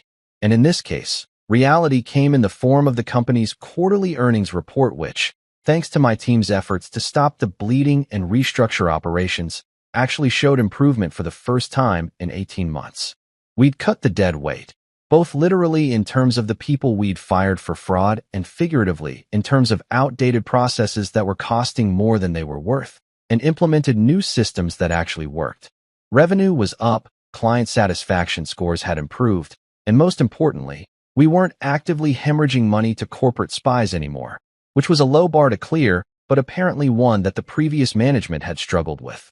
The board was pleased, obviously, because board members love nothing more than numbers going in the right direction, and they'd started asking questions about who was responsible for the turnaround. Henderson, bless his cynical corporate heart, had been very clear that the improvements were directly related to the restructuring that I'd initiated and that my team, Zoe, Marcus, Patricia, and even Jude, who'd officially been promoted from janitor to operations consultant, because why not, had implemented. Camille's name was conspicuously absent from most of these conversations, not because people were trying to undermine her, but because she literally hadn't been involved in any of the actual work. She'd been too busy processing her own feelings and avoiding her husband to actually participate in saving her company. Eventually, she came around, mostly because her company was still standing and she'd started to realize that maybe, just maybe, her pride wasn't worth losing everything her mother had built. It happened on a Tuesday afternoon, completely without warning, when I was in my office reviewing some security protocols that Zoe had flagged as needing updates. I heard a knock on my door, which was unusual because most people just walked in or sent me a message, and when I looked up, Camille was standing there in this perfectly tailored charcoal suit that probably cost more than my car payment, but her expression was softer than I'd seen it in months, maybe years. She walked in slowly, like she was approaching a wild animal that might bolt if she moved too fast, and sat down in the chair across from my desk. We looked at each other for a long moment, and I could see her trying to figure out how to say whatever she'd come to say. Finally, she took a deep breath, let it out slowly, and said, "I might have been wrong about you. Not, I was wrong, mind you, but I might have been wrong, because apparently, even in apology, Camille couldn't commit to full accountability without leaving herself an escape clause. It was so perfectly her that I almost laughed, but I managed to keep my expression neutral. Wow, I said, reaching for my phone and making a show of opening the voice recorder app. Let me record that. It's a historical moment. Future generations need to know that on this day, at this time, Camille Royce admitted the possibility of being incorrect about something. She rolled her eyes, but there was the ghost of a smile tugging at the corner of her mouth, which was more progress than I'd expected. "Don't be a jerk about it," she said, but without any real heat behind the words. "I'm trying to apologize here, which is not something I'm particularly good at, as you might have noticed during our entire marriage." I put my phone down and leaned back in my chair, studying her. She looked tired in a way that expensive concealer couldn't quite hide, and I realized that the past few weeks had probably been harder on her than I'd thought. Having your entire professional worldview shattered and rebuilt will do that to a person, I guess. "You don't have to apologize," I said, which surprised both of us because I absolutely could have milked this moment for all it was worth. "But you do have to stop treating the people around you like they're either beneath you or out to get you. Most people are just trying to do their jobs and go home without having a breakdown in the parking lot." She nodded, looking down at her hands which were folded in her lap in this uncharacteristically uncertain way. "My mother ran things differently," she said quietly. "She was tough because she had to be. She built this company from nothing in an industry that didn't want to take her seriously because she was a woman. She couldn't afford to be soft or collaborative or any of those things that modern management books say you're supposed to be. She had to be harder, tougher, more ruthless than any man in the room just to be taken half as seriously." I'd heard this story before, or versions of it, and I understood where Camille was coming from. Eleanor had been a force of nature operating in a time when women CEOs were rare enough to be newsworthy, and she'd carved out her empire through sheer willpower and an absolute refusal to be underestimated. I get that, I said, and I meant it. Your mom was incredible, and she did what she had to do to survive in her era. But Camille, you're not your mother, and this isn't her era anymore. The world changed. The people changed. You can't run a modern company the same way she ran one 30 years ago any more than you could run it using business strategies from the 1950s. Different times require different approaches, and if you can't adapt, you're going to keep losing good people who'd rather work anywhere else than put up with being yelled at for existing. She looked up at me then, and I saw something I'd rarely seen in her eyes. Actual vulnerability. I don't know how to be anything else, she admitted. I've been preparing my whole life to step into her shoes, to be her successor, to carry on her legacy. I don't know who I am as a leader if I'm not trying to be her. That was probably the most honest thing she'd said to me in our entire relationship, and it made something in my chest ache in a way I hadn't expected. I stood up, walked around my desk, and leaned against it so I was closer to her, but not hovering. Then figure it out, I said simply. You're smart enough, capable enough, and despite your best efforts to hide it, you actually do care about this company and the people who work here. Stop trying to be Eleanor Royce version 2.0 and figure out who Camille Royce is as a leader. Maybe she's collaborative. Maybe she's innovative. Maybe she actually listens to people and builds consensus instead of ruling through fear and intimidation. You won't know until you try. She sat there processing that for a long moment, and I could practically see the wheels turning in her head. The board wants you more involved, she said finally. Henderson specifically said that the company needs your expertise, that the turnaround wouldn't have happened without you, and that it would be foolish not to utilize your skills more formally. I'd been expecting this conversation, honestly. Henderson had already approached me privately about taking on an official role, maybe Chief Technology Officer or even Chief Operations Officer, but I told him I wanted to talk to Camille first because going over her head would just create more problems. What do you want? I asked, because that was really what mattered here. This is your company, your position, your call. If you want me to stay in the background and just keep the tech running, I can do that. If you want me to take on a bigger role and help restructure operations, I can do that too. But I need to know that you're okay with it, that we're actually on the same team here, because I'm not interested in playing corporate politics with my own wife. She stood up, smoothing down her suit in that automatic way people do when they're buying time to think, and looked at me directly. I want you to help me fix this place, she said. Not because the board says I should, but because I'm finally smart enough to realize that I can't do it alone, and you're probably the only person I trust who isn't trying to steal from me or sell company secrets to our competitors.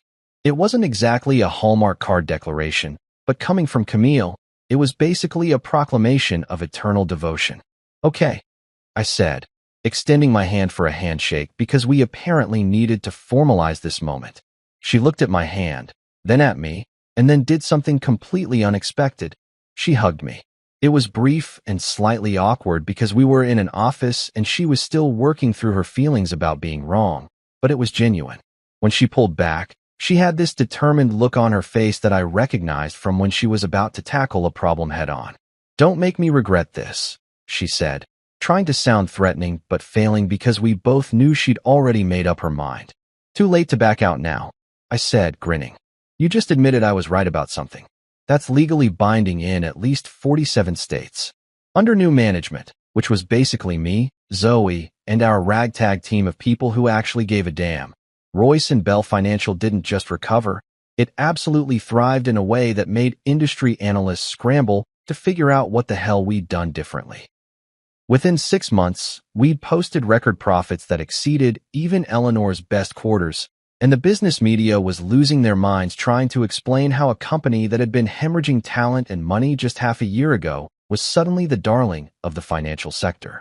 The secret, of course, wasn't actually that complicated. We stopped treating employees like expendable robots and started treating them like human beings with lives, feelings, and the basic need to not hate every second of their existence at work.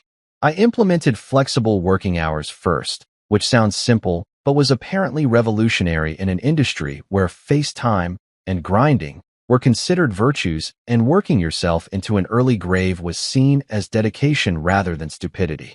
People could come in early and leave early, or come in late and stay late, or work from home a couple days a week if their job allowed it. Because shockingly, adults are capable of managing their own schedules without a babysitter monitoring their every move. Productivity actually went up, which shouldn't have been surprising, but apparently was to the old guard who thought that if they couldn't physically see someone sitting at a desk, that person must be at home eating bonbons and watching soap operas. Then I started a mentorship program for the interns, which was long overdue because the previous system had basically been throw them in the deep end and see who drowns. We paired every intern with an experienced employee who actually wanted to teach instead of just using them as personal coffee fetchers and copy machine operators. We gave them real projects, real responsibility, and real feedback that didn't just consist of criticism delivered via aggressive emails at midnight. Turns out, when you invest in young talent instead of exploiting them, they become loyal employees who actually want to stay with your company instead of fleeing the moment they get a better offer. Revolutionary concept, I know. But my personal favorite innovation, the one that got the most pushback initially but ended up being wildly popular, was what I called Stay in Bed Wednesday. Once a month, every employee got a mental health day that they could use for literally anything: sleeping in, going to the doctor, sitting in a park staring at trees, having an existential crisis in the comfort of their own home, whatever they needed. No questions asked, no judgment, no having to fake a cough on the phone to convince someone you were actually sick. The first time I announced it at a company-wide meeting, you could hear a pin drop because people genuinely thought I was joking. When they realized I was serious, the relief in that room was palpable.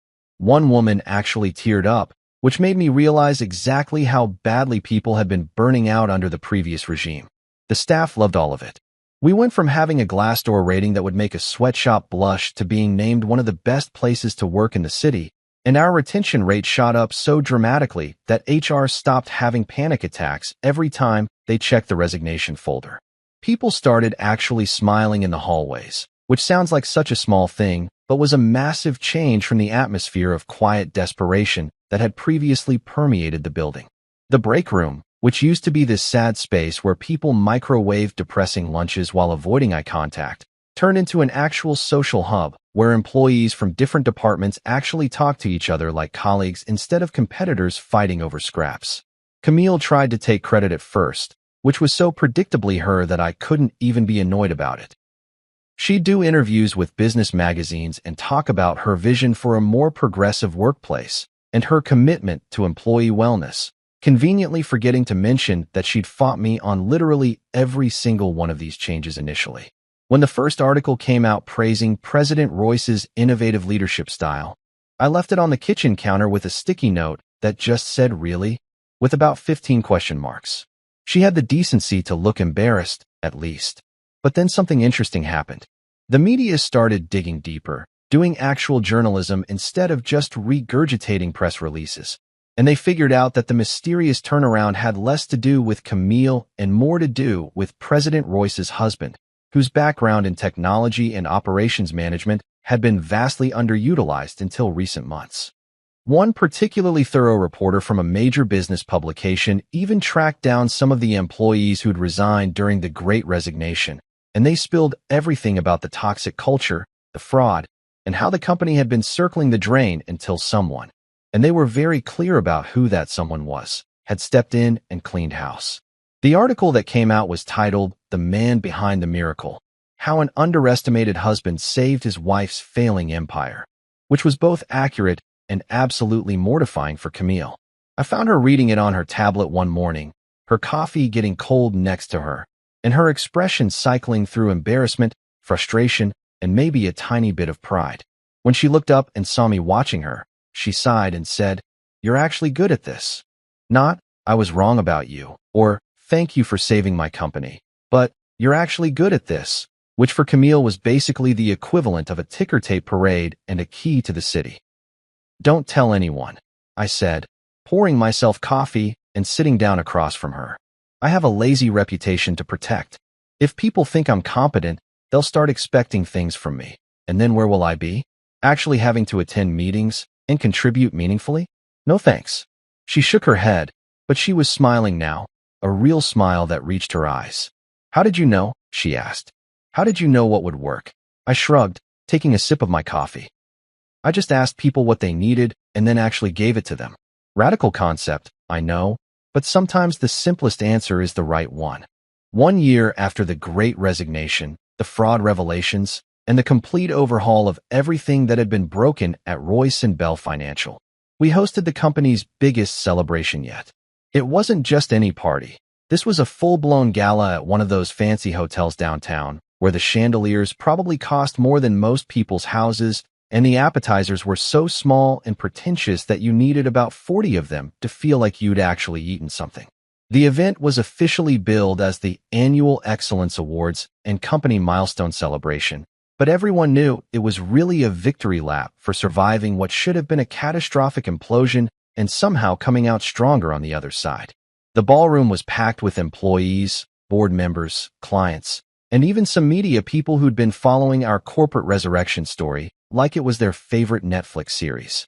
Everyone was smiling, actually genuinely smiling. Not the forced corporate smile that people do when they're being paid to pretend they're happy, but the real kind that comes from actually enjoying where they work and who they work with. People were laughing, mingling across departments without that weird territorial vibe that used to exist, and the overall atmosphere was one of celebration rather than obligation. It was like night and day compared to the company events from Eleanor's era, which had always felt more like mandatory performances where everyone was afraid to relax because the queen was watching. I stood near the bar, naturally, because open bar at a corporate event is basically the only way to survive corporate events. Watching the whole scene unfold with a drink in my hand, and Zoe beside me providing color commentary on everyone's outfits and behavior. Marcus is wearing a tie that doesn't look like it came from a clearance rack circa 1998, she observed, gesturing with her champagne glass. Character development. Patricia walked by with her husband, actually laughing at something he'd said, looking more relaxed than I'd ever seen her during work hours. Even Jude was there, wearing a suit instead of his usual maintenance uniform, chatting with some of the executives like he'd always been part of their world rather than the invisible person who emptied their trash cans. Henderson found me eventually, because apparently even at parties the board chairman couldn't just relax and had to make the rounds ensuring everyone knew he'd attended. Hell of a year, he said, raising his glass to me in a toast. When Eleanor passed, I'll admit I thought we were looking at the beginning of the end. Her daughter had the name and the education, but none of the instinct, and the vultures were already circling. You saved this company, and more importantly, you saved it without destroying what Eleanor built. You just made it better, more sustainable. That takes real skill. I clinked my glass against his, appreciating the acknowledgement even though I was terrible at accepting compliments. I had help, I said, nodding toward where my team was gathered. Good people who actually cared. That's all it really took. Camille took the stage around 9 o'clock, after everyone had consumed enough champagne to be in a generous mood, but before anyone got sloppy drunk and embarrassing. She looked incredible, I had to admit. Wearing this emerald green dress that probably cost more than a used car, her hair styled perfectly, carrying herself with the kind of confidence that comes from actually earning your position rather than just inheriting it. The room quieted down as she tapped the microphone, and I braced myself for whatever she was about to say because with Camille, you never quite knew if you were going to get genuine emotion or corporate speak. A year ago, she began, her voice carrying across the ballroom with practiced ease. This company was falling apart. We'd lost key personnel, we'd lost trust, we'd lost direction. My mother had built an empire, and I was terrified that I was going to be the one who destroyed it through incompetence or ignorance or just sheer bad luck.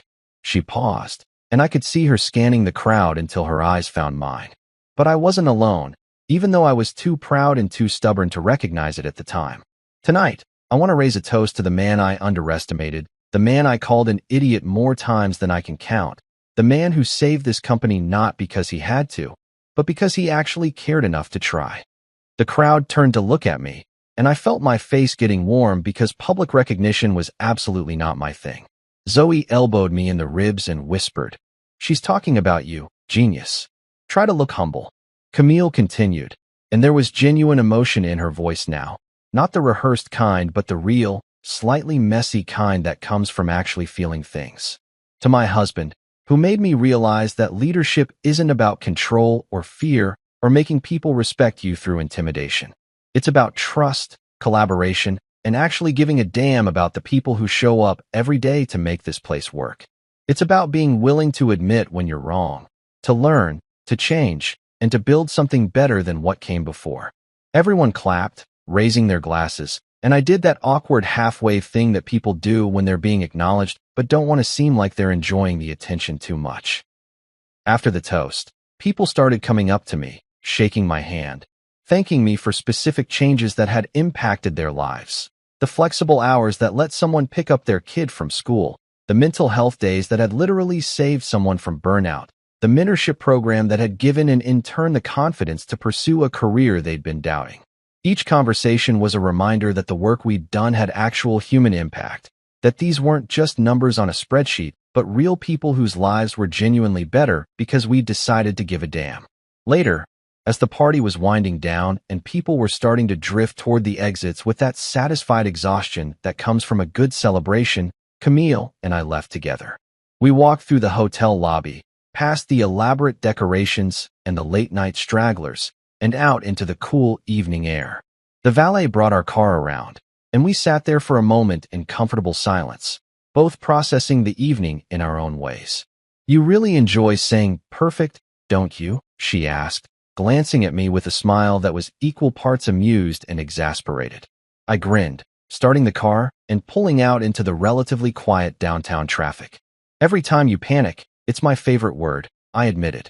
"It's become my catchphrase. I'm thinking of getting it printed on business cards." She shook her head, but she was still smiling, and I realized that we'd somehow managed to come out of this whole disaster actually understanding each other better than we had in our entire marriage. We'd gone through the corporate equivalent of a natural disaster and had somehow ended up stronger for it, which was either a testament to our resilience or evidence that we were both slightly insane. Probably both. As we drove home through the city streets, I turned to her at a red light and said, "Next time you call me an idiot, at least remember, this idiot saved your empire." She rolled her eyes in that way that had once annoyed me, but now felt almost affectionate, like an inside joke we'd developed over years of marriage. "You're impossible," she said, but there was no heat in it, just acceptance and maybe even appreciation. I let that word hang in the air for a moment, savoring it, and then delivered my final line with perfect timing. "Perfect." And for once, for the first time maybe ever, she laughed. Not a polite chuckle or a forced social laugh, but a real, genuine burst of laughter that filled the car and made me laugh too. We drove the rest of the way home like that. Two people who'd almost destroyed each other and their company in the process of figuring out how to actually work together, how to actually be partners instead of adversaries. It wasn't a fairy tale ending where everything was suddenly perfect and all our problems disappeared. But it was real, it was honest, and it was ours. And honestly, that was pretty damn perfect. At my wife's company's party, my wife mocked me. Her female boss slipped me a card and whispered, "Call me if you want a woman who values you."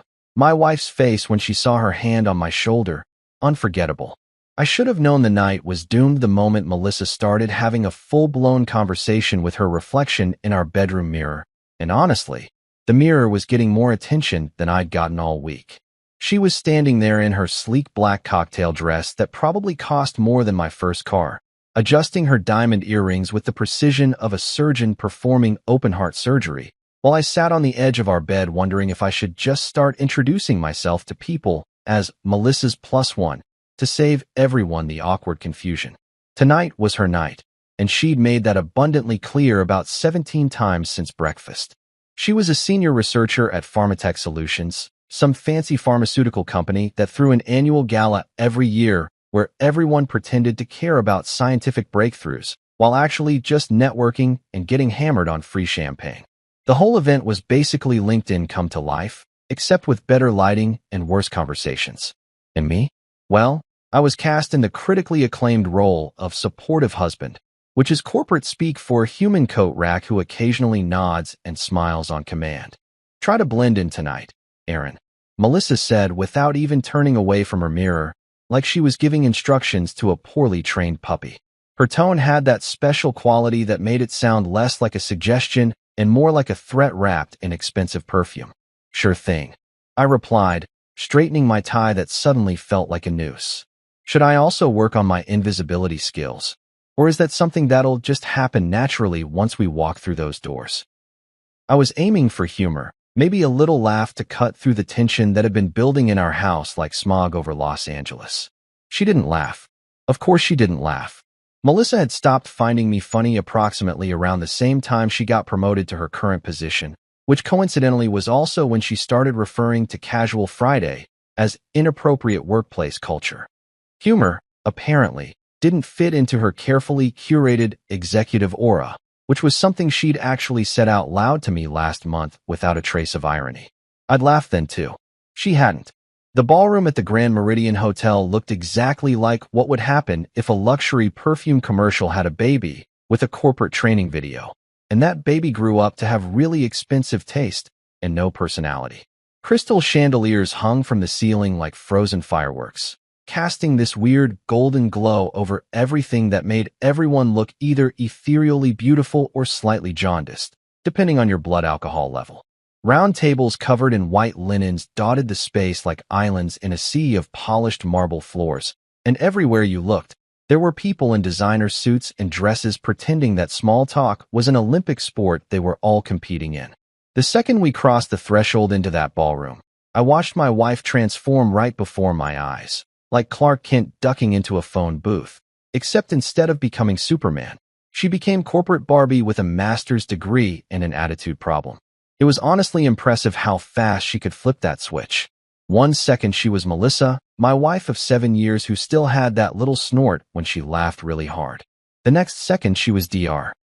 Melissa Clark, senior research scientist, complete with the power handshake, the manufactured laughter that sounded like it came from a can, and the ability to say, "Oh my gosh, your presentation on protein inhibitors was absolutely life-changing," without visibly gagging. I followed behind her like a lost puppy as she worked the room, watching her float from group to group with the grace of someone who'd been practicing this dance for years. She'd lean in conspiratorially with Dr. Sanders from oncology research, throw her head back in exaggerated amusement at something Dr. Patel said about enzyme reactions, and air-kiss people she'd spent the last 3 months complaining about during our sad dinner for 2 nights at home. It was a masterclass in professional fakery, and I had front-row seats to the show. When she finally got around to introducing me to people, which happened with about as much enthusiasm as someone showing off a moderately interesting houseplant, it went something like this. "Oh, and this is my husband, Aaron. He does something with logistics." She'd wave her hand vaguely in my direction like she was gesturing toward a piece of furniture she couldn't quite remember buying, and then immediately pivot back to whoever she was trying to impress, leaving me standing there like a game show contestant who'd just lost in the first round. Something with logistics. That's how she described my career. Never mind that I owned and operated a successful logistics optimization firm that specialized in pharmaceutical supply chain management. Never mind that I'd spent the last 8 years building a business from scratch that now employed 15 people and had contracts with 3 major companies. Never mind that I probably understood the technical side of getting their precious drugs from point A to point B better than half the people in this room. Nope. I was just Aaron, the guy who does something with logistics, like I was some kind of mystery animal at a petting zoo that nobody should feed after midnight or get wet.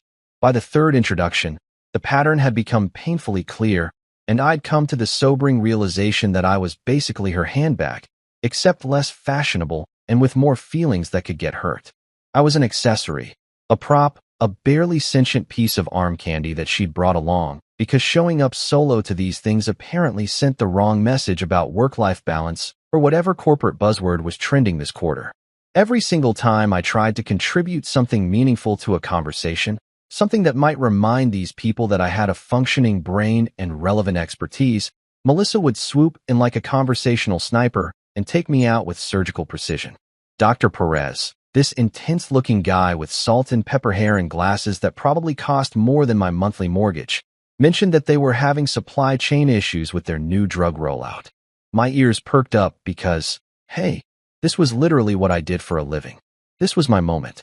Funny enough, that's actually my area of expertise. I started, feeling a little spark of hope that maybe I could contribute something valuable to this evening beyond just my presence. I've dealt with similar distribution challenges, and there are some strategies involving. Aaron, sweetheart. Melissa cut me off with the warmth of a Canadian winter, placing her hand on my arm with just enough pressure to communicate that I should shut up immediately. Could you be a dear and grab me a Chardonnay? I'm absolutely parched. Her smile was plastic fantastic, all teeth and zero sincerity, and her eyes had that special glint that said we'd be having words about this later. Sure, why not? I absolutely loved being publicly demoted from successful business owner to glorified bartender in front of a room full of people who probably already thought I was Melissa's charity case. Nothing says healthy marriage quite like being treated like the help at a party where you're supposed to be a guest. I nodded, smiled my best, yes dear smile, and headed toward the bar, feeling the weight of my dignity crumbling like a stale cookie in my pocket. The bartender was this college-aged kid with a man bun and a vest that was trying way too hard to look sophisticated. He caught my eye as I approached, and I swear I saw a flicker of recognition there, like we were both members of the same sad club. He gave me this look that said, "Hang in there, bro. We've all been there." And I appreciated the solidarity, even if it came from someone who was probably serving drinks to pay for his philosophy degree. "Rough night?" he asked, already reaching for a wine glass because apparently my misery was that obvious. "I'm just doing my internship in humiliation studies," I told him, leaning against the bar. "Pretty sure I'm about to graduate with honors." He chuckled and poured a generous glass of Chardonnay. "On the house, man. You look like you need it more than she does." I grabbed the wine and made my way back through the crowd, weaving between conversations about clinical trials and FDA approvals and drug efficacy rates. All topics I actually found interesting, but apparently wasn't qualified to discuss in my wife's presence. When I found Melissa again, she was deep in conversation with 3 other researchers, their heads bent together like they were plotting world domination or at least the next quarterly report. I held out the wine glass. She didn't even look up. Just reached out with one perfectly manicured hand, took the glass from me like I was a waiter she couldn't be bothered to acknowledge, and kept talking to her colleagues about protein synthesis or enzyme inhibitors or something that probably would have fascinated me if I wasn't busy having an existential crisis about my marriage. I stood there for a moment, hovering awkwardly at the edge of their circle, waiting for an acknowledgement that never came, before finally accepting that I was just part of the scenery and wandering off to find somewhere else to exist. At that point, even the wait staff was starting to feel sorry for me. This young waiter with kind eyes and a tray of canapés actually stopped next to me and whispered, "Sir, would you like me to accidentally spill something on her dress? I'm very good at making things look accidental." His face was completely serious, like he was genuinely offering this service as part of his duties. I actually smiled for the first time all evening. "That's incredibly tempting," I told him honestly, "but no thanks. She already spilled enough on me tonight, and that was purely emotional, so we're probably at our quota for ruined things." He nodded sympathetically and moved on, leaving me standing alone in a ballroom full of people, feeling more invisible than I'd ever felt in my entire life, and wondering at what exact point my marriage had turned into whatever this sad performance was supposed to be. By the time we hit the 3rd round of introductions, I'd fully accepted my new role in life as Melissa's designer handbag, except handbags probably got more respect and definitely didn't have to deal with the emotional whiplash of being married to someone who treated them like an embarrassing tattoo she got in college. At least a purse had a clear purpose and didn't have to stand there pretending to be interested in conversations it wasn't allowed to participate in. I was starting to think those luxury brands had the right idea, just hanging there silently looking expensive without having to contribute opinions or, God forbid, demonstrate actual knowledge about anything. The pattern had become so predictable I could have written a manual on it. Step 1. Melissa approaches a group of colleagues. Step 2. She laughs at something that's not funny and compliments someone's research that she probably hasn't even read. Step 3. Someone acknowledges my existence, usually with a polite, "And you are?" Step 4. Melissa introduces me with all the enthusiasm of someone describing a minor medical condition. Step 5. I'm immediately forgotten, or worse, I try to speak and get shut down faster than a sketchy website on a work computer. Dr. Perez showed up again, this time with his wife Linda, who seemed like an actual human being with a personality, which was refreshing in this sea of corporate robots. They were discussing the nightmare of getting temperature-sensitive medications to rural clinics without the whole batch going bad in transit, which was literally the kind of problem I solved for a living. This was my bread and butter, my wheelhouse, my entire professional jam. I knew the answer to this problem. I'd solved this exact issue for 2 different clients in the past 18 months. The challenge is maintaining the cold chain integrity during the last-mile delivery, Dr. Perez was saying, running his hand through his hair in frustration. We've lost 3 shipments this quarter alone. It's a logistics nightmare. My brain lit up like a Christmas tree. This was it. This was my moment to actually contribute something valuable, to show these people that I wasn't just some random dude who'd wandered in off the street because the hors d'oeuvres looked good.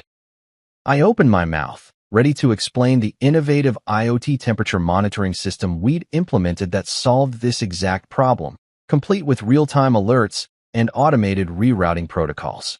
Actually, that's exactly what I specialize in. I started feeling a genuine rush of enthusiasm for the first time all night. We've developed a system that uses Aaron, sweetheart. Melissa's voice cut through my sentence like a knife through butter, except less useful and more annoying. Her hand landed on my arm with the grip of someone who was definitely going to have words with me later in the car. Could you be absolutely wonderful and grab me another Chardonnay? This one's gotten warm. She held out her still half-full glass with a smile that would have fooled everyone except me and possibly Linda, who I caught giving Melissa a side-eye that could have stripped paint. Sure. Absolutely. Why would I want to discuss my actual area of expertise when I could instead fulfill my true calling as a mobile beverage delivery service? I took the glass, noting that it was actually still pretty cold, and headed back to the bar for the second time in 20 minutes, feeling my soul slowly leak out through my shoes with each step. The bartender with the man bun saw me coming and actually grimaced in sympathy. Back already? Dude, you okay? Living the dream, I told him, sliding the glass across the bar. The dream where you show up to school naked and everyone's laughing at you. Except it's real life and everyone's just politely pretending you don't exist. He poured a fresh glass, and this time he added what looked like an extra generous pour. My girlfriend treats her laptop better than your wife treats you, and she spilled coffee on it last week. Don't worry, I said, grabbing the wine. I'm building character. We're having a breakdown. Honestly, at this point, it could go either way. I returned with the wine, performing my duties as the world's most educated drinks waiter, and this time I didn't even bother trying to insert myself into the conversation. I just handed Melissa the glass and stood there like a potted plant. Except potted plants probably added more to the ambience and didn't have to deal with the crushing realization that their spouse saw them as nothing more than a convenient accessory. She took the wine without even a glance in my direction, didn't say thank you, didn't acknowledge the favor, just seamlessly continued her conversation about grant funding and research protocols while I stood there wondering if maybe I'd actually died at some point during the evening, and this was just some weird purgatory where I had to watch my wife pretend I didn't exist for all eternity. Dr. Perez's wife Linda caught my eye and mouthed sorry when nobody was looking, which somehow made it worse because it meant other people were noticing this train wreck too. The pity from strangers hits different, you know? It's one thing to feel like garbage. It's another thing entirely when other people can see that you're being treated like garbage and feel bad enough to offer silent sympathy across a crowded room. At one point, I excused myself to use the bathroom, which nobody acknowledged because why would they? And as I walked away, I heard Melissa laugh at something someone said. That real genuine laugh she used to give me back when we first started dating, and I realized I couldn't remember the last time she'd laughed like that at anything I'd said. Maybe 6 months ago? A year? Had it been longer? Even the catering staff had started giving me pitying looks. The same waiter from earlier came by with his tray and whispered, "Hang in there, man. Open bar ends at 10, and there's excellent cheesecake coming out in 15 minutes. Sometimes you gotta find joy in the small things." Thanks, I told him sincerely. You're literally the nicest person who's talked to me all night, and I don't even know your name. Marcus, he said. And for what it's worth, you seem like a decent dude who deserves better than whatever this is. He gestured vaguely at the whole scene with his tray. Marcus, you're a gentleman and a scholar, I said. And yes, I will absolutely be getting that cheesecake." He grinned and moved on, leaving me standing there in my $1,000 suit, feeling like $1,000,000 worth of invisible. That's when she arrived. And I'm not being dramatic when I say the entire energy of the room shifted like someone had just turned up the gravity by about 30%. Dr. Victoria Lane, Vice President of Operations at Pharmatech Solutions, walked into that ballroom like she owned not just the company, but possibly the entire concept of confidence itself. She wasn't tall, maybe 5'7" in heels, but she carried herself like she was 10 feet tall and made of titanium. Her burgundy dress was elegant without trying too hard. Her dark hair was pulled back in a way that said, "I'm here for business, but I also have a life." And when she moved through the crowd, people naturally parted like she was royalty, and they were all just extras in her movie. I watched Melissa's entire body language change the second Victoria entered her field of vision. My wife literally stood up straighter, smoothed down her dress like she was about to meet the Queen of England, and I swear I saw her take a deep breath like she was preparing for a performance review that would determine the rest of her natural life. It was actually kind of fascinating in a sad way, watching someone who'd been so confident and controlling all evening suddenly turn into a nervous, in turn hoping to get noticed by the teacher. Victoria made her rounds, graciously accepting greetings and congratulations on the company's recent FDA approval for some breakthrough drug I'd heard Melissa mention approximately 8,000 times over dinner for the past 6 months. She had this way of making everyone feel like they were the only person in the room when she talked to them, giving them her full attention for those 30 seconds before moving on, leaving them glowing like they'd just been blessed by some corporate deity.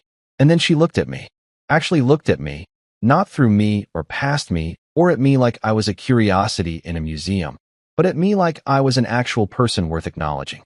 She walked directly over to where Melissa and I were standing, and I watched my wife's face go through about 17 different expressions in the span of 3 seconds, settling somewhere between thrilled and terrified.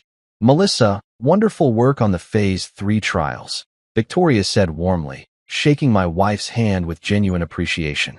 Then she turned to me with a smile that actually reached her eyes, which was such a foreign concept at this point that I almost didn't know how to process it. "And you must be Aaron. Melissa mentioned you run a logistics optimization firm specializing in pharmaceutical distribution." Wait, hold up, pause, rewind. Melissa mentioned me? Like, specifically mentioned what I actually did for a living with accurate details and everything? That was news to me, and judging by the slightly panicked look that flashed across my wife's face, it might have been news to her too. Either Victoria had done her homework, or there'd been some conversation I wasn't aware of where Melissa had actually described my career with something resembling accuracy and respect. "Yes, ma'am," I said, trying not to sound as surprised as I felt. "I work primarily in cold chain logistics and supply chain optimization. Basically, I make sure expensive drugs don't end up playing hide and seek in warehouses or turning into very pricey puddles in the back of trucks." She laughed, and it wasn't that polite cocktail party laugh that people do when they're being diplomatic. It was real, genuine amusement at my stupid joke, and I felt something in my chest unclench that I hadn't even realized was tight. "That's an excellent way to put it," she said, and then she did something that absolutely floored me. She actually wanted to continue the conversation with me about my work, like I was a real person with valuable expertise worth discussing. We started talking about distribution efficiency systems, the nightmare of maintaining temperature integrity across multiple shipping zones, the complications of rural delivery networks, cost reduction strategies that didn't compromise product safety, and all the FDA compliance hoops you had to jump through that made everything 10 times more complicated. Victoria asked smart questions, the kind that told me she actually understood what I was talking about and wasn't just being polite. She leaned in slightly when I explained a particularly complex solution we'd implemented for a client, nodding thoughtfully and occasionally interjecting with observations that showed she was actually processing the information. "We've been struggling with distribution inefficiencies in our Midwest network," she said, her expression turning more serious. "We're losing about 8% of shipments to quality degradation during transit. Your insights are fascinating. Have you worked with predictive routing algorithms?" Meanwhile, Melissa was standing there looking like she'd just watched her car get towed while she was holding a parking ticket, her smile frozen in place, but her eyes darting between Victoria and me like she was watching a tennis match where the ball was made of her worst nightmare. Every time I said something that Victoria responded to positively, I could literally feel my wife's anxiety levels climbing. It was like watching someone's internal thermostat break in real time. Victoria kept asking questions about my work, about case studies, about specific technical challenges, and I found myself actually enjoying this party for the first time all night. Here was someone who not only acknowledged my existence, but seemed genuinely interested in what I had to say, who treated me like an expert in my field rather than some inconvenient plus one who needed to be managed and controlled. We talked about blockchain applications in supply chain transparency, about IoT sensor networks, about the future of autonomous delivery systems in pharmaceutical logistics. You clearly know your stuff, Aaron, Victoria said after I'd explained a particularly innovative solution we developed for a client's distribution crisis. I'm impressed. We should definitely continue this conversation in a more professional setting. Melissa looked like she wanted the floor to open up and swallow her whole, or maybe swallow me, or possibly just swallow the entire evening so it could be erased from existence. Her face had gone through several shades of pale, settling on a color I'd describe as existential dread with undertones of barely suppressed panic. This was probably the first time all night that anyone had given me more attention than her, and she was handling it about as well as a cat handles a bath. And me? I was just standing there enjoying my little comeback tour, sipping my drink, having an actual intelligent conversation with someone who valued my expertise, and feeling like maybe I wasn't completely invisible after all. It was a nice change of pace from being treated like human furniture. After about 3 hours of forced smiles, fake laughter, and watching my wife network like her life depended on it, which honestly it probably did, I needed an escape route before I started screaming into the decorative ice sculptures or doing something equally dramatic and career-ending for both of us. The ballroom had become suffocating, all recycled air and recycled conversations, and I could feel my sanity starting to pack its bags and head for the exit. So I did what any reasonable person would do when faced with an insufferable social situation. I found the nearest door that led anywhere else and took it. The rooftop terrace was like stepping into a different universe, one where the air was actually breathable and you didn't have to pretend to care about quarterly earnings reports. The city stretched out below in a carpet of lights that looked like someone had spilled a jewelry box across the darkness, and the cool night air hit my face like a blessing from whatever deity protected husbands who were slowly losing their minds at corporate events. There were a few heat lamps scattered around, some tasteful outdoor furniture that probably cost more than my first car, and most importantly, there was silence. Blessed, beautiful silence that wasn't filled with the sound of my wife pretending I didn't exist. I loosened my tie, took a deep breath that actually filled my lungs, and seriously contemplated whether I could just stay up here for the rest of the evening. Maybe I could claim I'd gotten lost. Maybe I could fake a medical emergency. Maybe I could just leap from building to building like a depressed Batman until I made it home, changed into sweatpants, and pretended this whole night had been a bad dream brought on by questionable Chinese takeout. Rough night? A voice said behind me, and I nearly jumped out of my skin because apparently my ninja detection skills were offline due to emotional exhaustion. I turned around to find Victoria standing there with 2 glasses of red wine, looking amused at my startled reaction. She'd ditched her blazer somewhere along the way, and she looked more relaxed up here, less like a corporate VP and more like an actual human being who also needed a break from the circus downstairs. "Do I look that broken?" I asked, trying to regain some composure and probably failing miserably. "Not broken," she said, walking over and handing me one of the wine glasses. "Just unappreciated. There's a difference."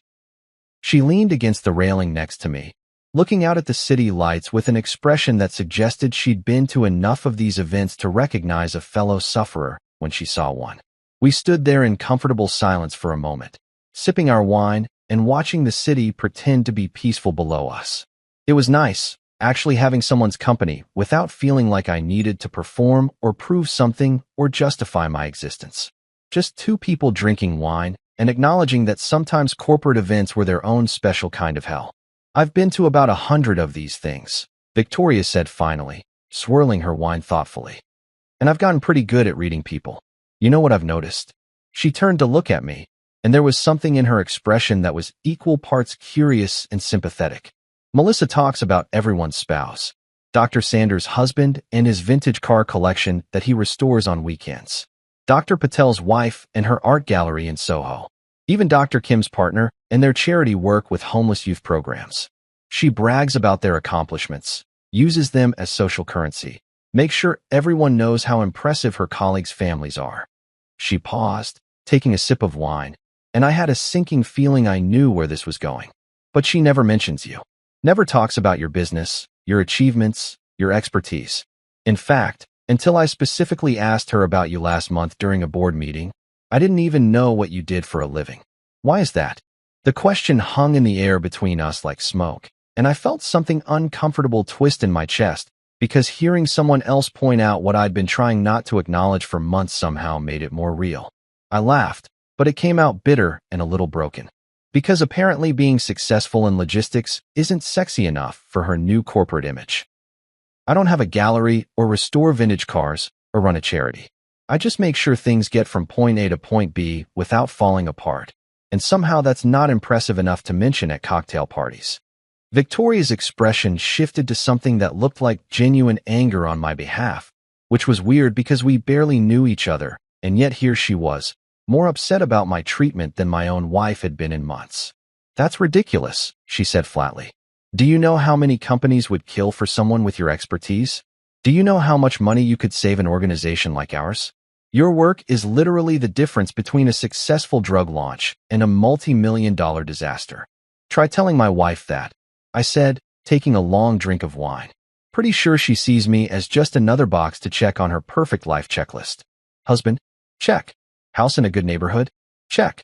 Someone to bring to company events so she doesn't look weird showing up alone? Check and check. Victoria was quiet for a moment, studying me with an intensity that should have been uncomfortable but somehow wasn't. Then she smiled, and it was the kind of smile that made you feel like maybe the universe wasn't completely garbage after all. You know what I think? I think competence is incredibly attractive. Intelligence is attractive.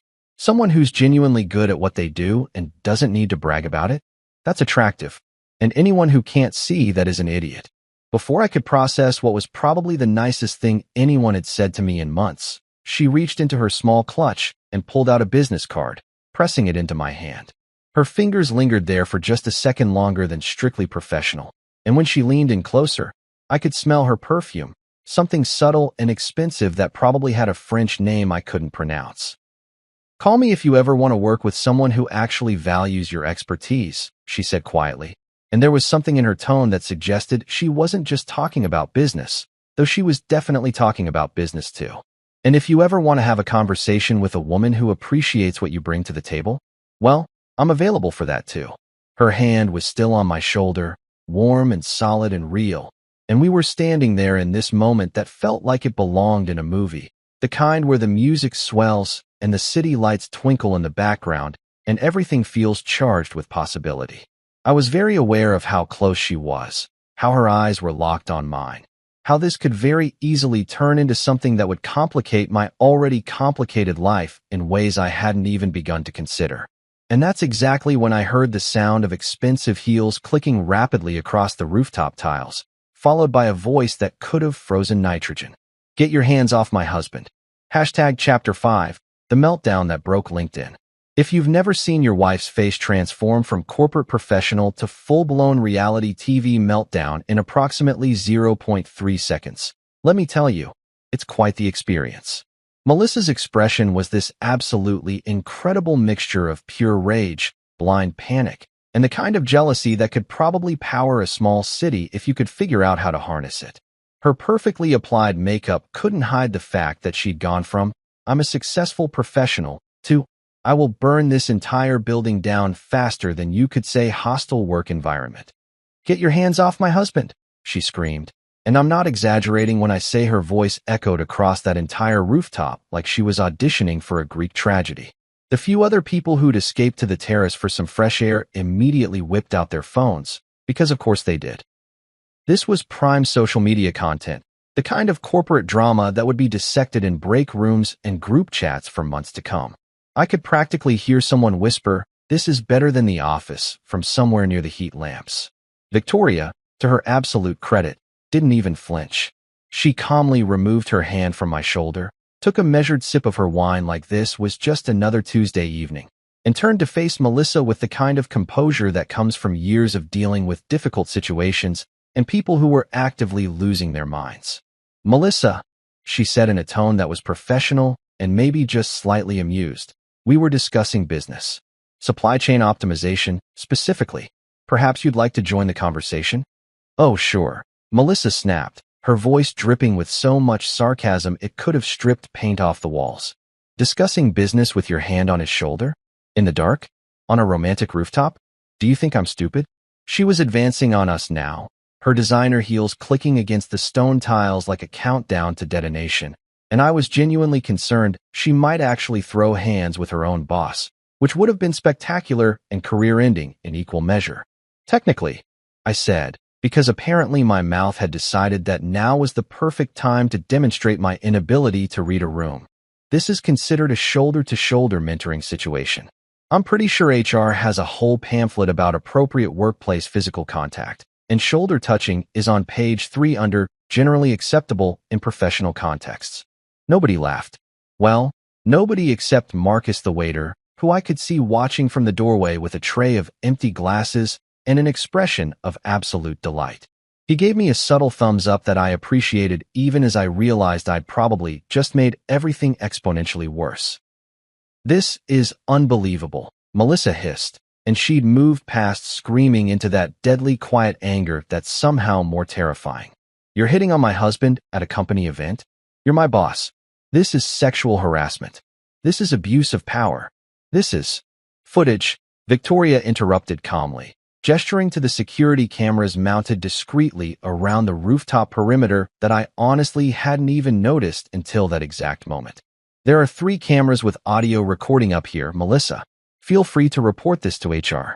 The footage will show exactly what happened, which was a professional conversation about logistics that you've now turned into a scene that I guarantee at least 6 people are currently uploading to social media." She wasn't wrong. I could see phone screens glowing in the darkness like fireflies, all pointed in our direction, capturing every moment of what was rapidly becoming the most documented professional meltdown in Pharmatech Solutions history. Someone was definitely going to make a TikTok out of this. Probably multiple TikToks. Maybe a whole series. But Melissa was past the point of rational thought. She'd gone full nuclear, and there was no bringing her back from the edge now. "You're a predator," she shouted, loud enough that I was pretty sure people in the ballroom below could hear her. "You're a predatory cougar who preys on married men. You're probably doing this to half the husbands here. This is disgusting. This is..." "That's enough," Victoria said, and her voice had gone from amused to ice cold in an instant. The temperature on that rooftop dropped about 20 degrees, and even Melissa seemed to realize she'd just crossed a line that you didn't come back from. "You've just publicly accused me of sexual harassment and called me a predator in front of witnesses and cameras. You've created a hostile work environment, engaged in insubordination, and slandered a senior executive. I strongly suggest you stop talking immediately and consult with HR first thing Monday morning." The silence that followed was the kind that makes your ears ring. Even the city noise from below seemed to quiet down, like the universe itself was holding its breath waiting to see what would happen next. Melissa's face had gone from angry red to terrified white as the implications of what she'd just done started to sink in through the fog of her jealous rage. "I didn't mean," she started, but Victoria held up one hand. "Save it for HR," she said coolly. Then she turned to me, and her expression softened just slightly. "Aaron, it was lovely talking with you. I meant what I said about the consultation work. My offer stands." She handed me another business card, because apparently she carried multiple, and walked past Melissa toward the door like she was simply leaving a particularly boring meeting rather than the scene of a career-ending meltdown. As she passed Marcus, I heard her say, "Make sure someone sends me the footage from tonight. For documentation purposes." Marcus nodded enthusiastically, looking like he'd just been given the best assignment of his entire serving career. And then it was just me and Melissa standing on that rooftop, with half a dozen people still recording on their phones, and the dawning realization on my wife's face that she'd just nuked her entire career from orbit over a conversation about supply chain logistics and some wine on a rooftop. The phones were still out, still recording, capturing every moment of her breakdown for posterity and HR's investigative file. "Aaron," she said, her voice small and broken now, all the fight gone out of her. "Aaron, I didn't mean to." "Yeah," I said, pocketing Victoria's business card. "You never do." And I walked past her toward the door, leaving her standing there in the wreckage of her own making, probably already calculating how much this was going to cost her and coming up with numbers that made her want to throw up. Behind me, I could hear her start to cry, but for the first time in years, I didn't turn back. The drive home felt like being trapped in a confession booth, except the priest had left, God wasn't answering, and the only person there to witness your sins was your husband, who'd just watched you commit career suicide in high definition. Melissa was in the passenger seat of our Audi, phone pressed to her ear with the desperation of someone trying to bail water out of the Titanic with a teaspoon, calling literally everyone in her contact list who might possibly have the power to undo what had just happened. Spoiler alert, nobody had that power, because you can't unring a bell that's been recorded from 6 different angles and was probably already trending on Twitter. "Jessica, please, you have to listen to me," Melissa was saying into her phone, her voice doing that thing where it gets higher and tighter when panic really sets in. It was a misunderstanding. I was just protecting my marriage.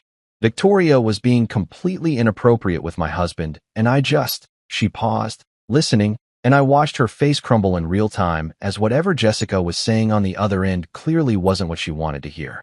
"What do you mean it's already online? How is it already online? We left 15 minutes ago." I kept my eyes on the road, navigating through the downtown traffic that was somehow still heavy even at 11 at night, and tried to feel something other than this weird combination of satisfaction and exhaustion. Part of me wanted to gloat, wanted to point out that this was what happened when you treated people like disposable accessories and then freaked out the second someone showed them basic respect. But mostly I just felt tired, the kind of bone-deep exhaustion that comes from maintaining a performance for so long that you forget what your actual face looks like without the mask. "Oh my God," Melissa breathed, and I glanced over to see her staring at her phone screen like it had just told her the world was ending, which for her career it probably had. "Oh my God, Jennifer from accounting sent me the TikTok. Aaron, there's a TikTok. Someone made a TikTok of me screaming at Victoria, and it has," she scrolled frantically, her fingers shaking. "It has 47,000 views already. 47,000. And the comments, oh God, the comments are calling me psychotic and unhinged and..." "Maybe don't read the comments," I suggested mildly, taking a turn toward our neighborhood. "That's like rule number 1 of internet survival. Never read the comments." She ignored me, continuing to scroll with the kind of horrified fascination people have when watching footage of their own car accident. "Someone made a remix," she whispered. "They auto-tuned my voice and made a remix of me yelling, 'Get your hands off my husband.' And it's actually kind of catchy. Oh my God, I'm a meme. I'm a corporate meltdown meme." By the time we pulled into our driveway in our nice suburban neighborhood with the HOA that definitely didn't allow for public scandals, Melissa had called approximately 17 people ranging from her direct supervisor to her college roommate to someone I was pretty sure was her hairstylist.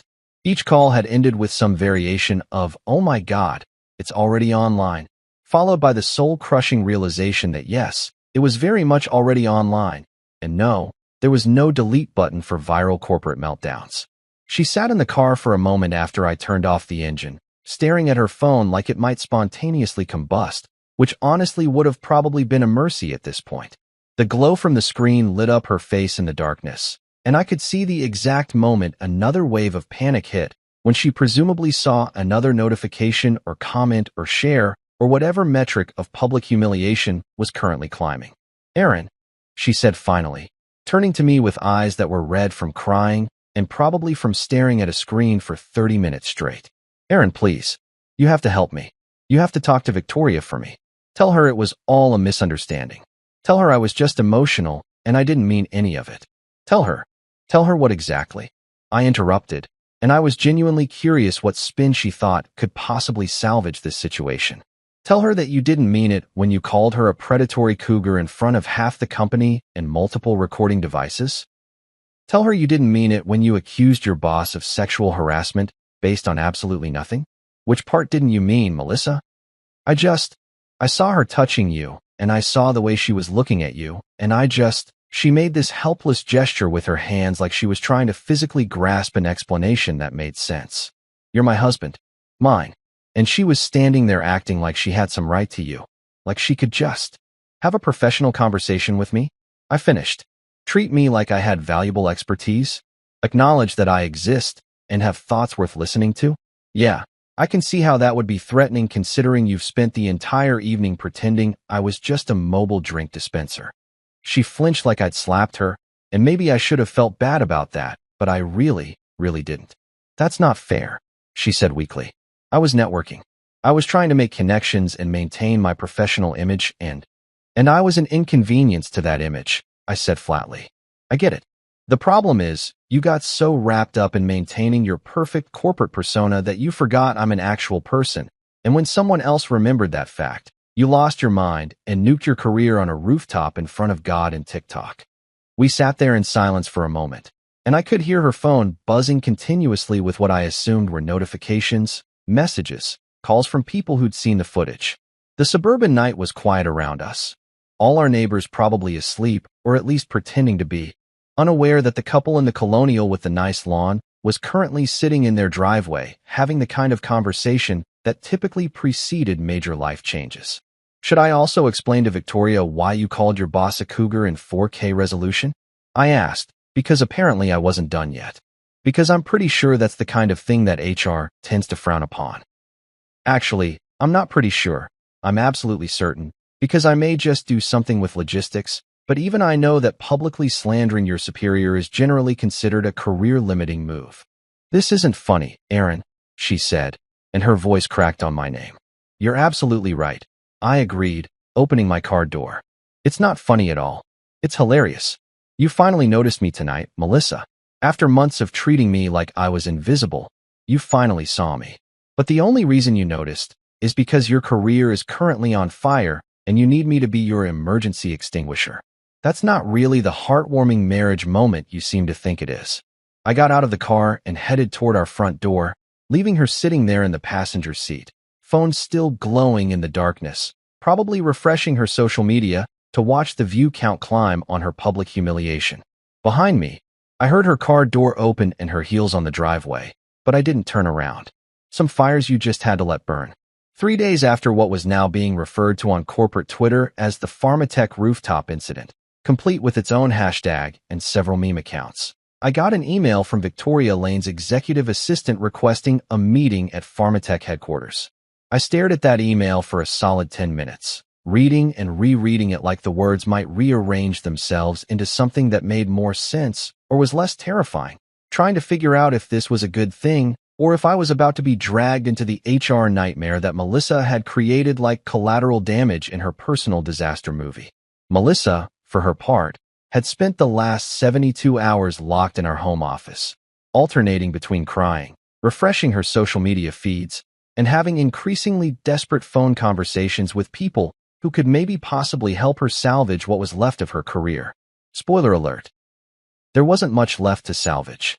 The video of her meltdown had gone properly viral, the kind of viral where morning talk shows were using it as an example of workplace behavior to avoid, and business podcasts were doing entire episodes on managing emotional regulation in professional settings.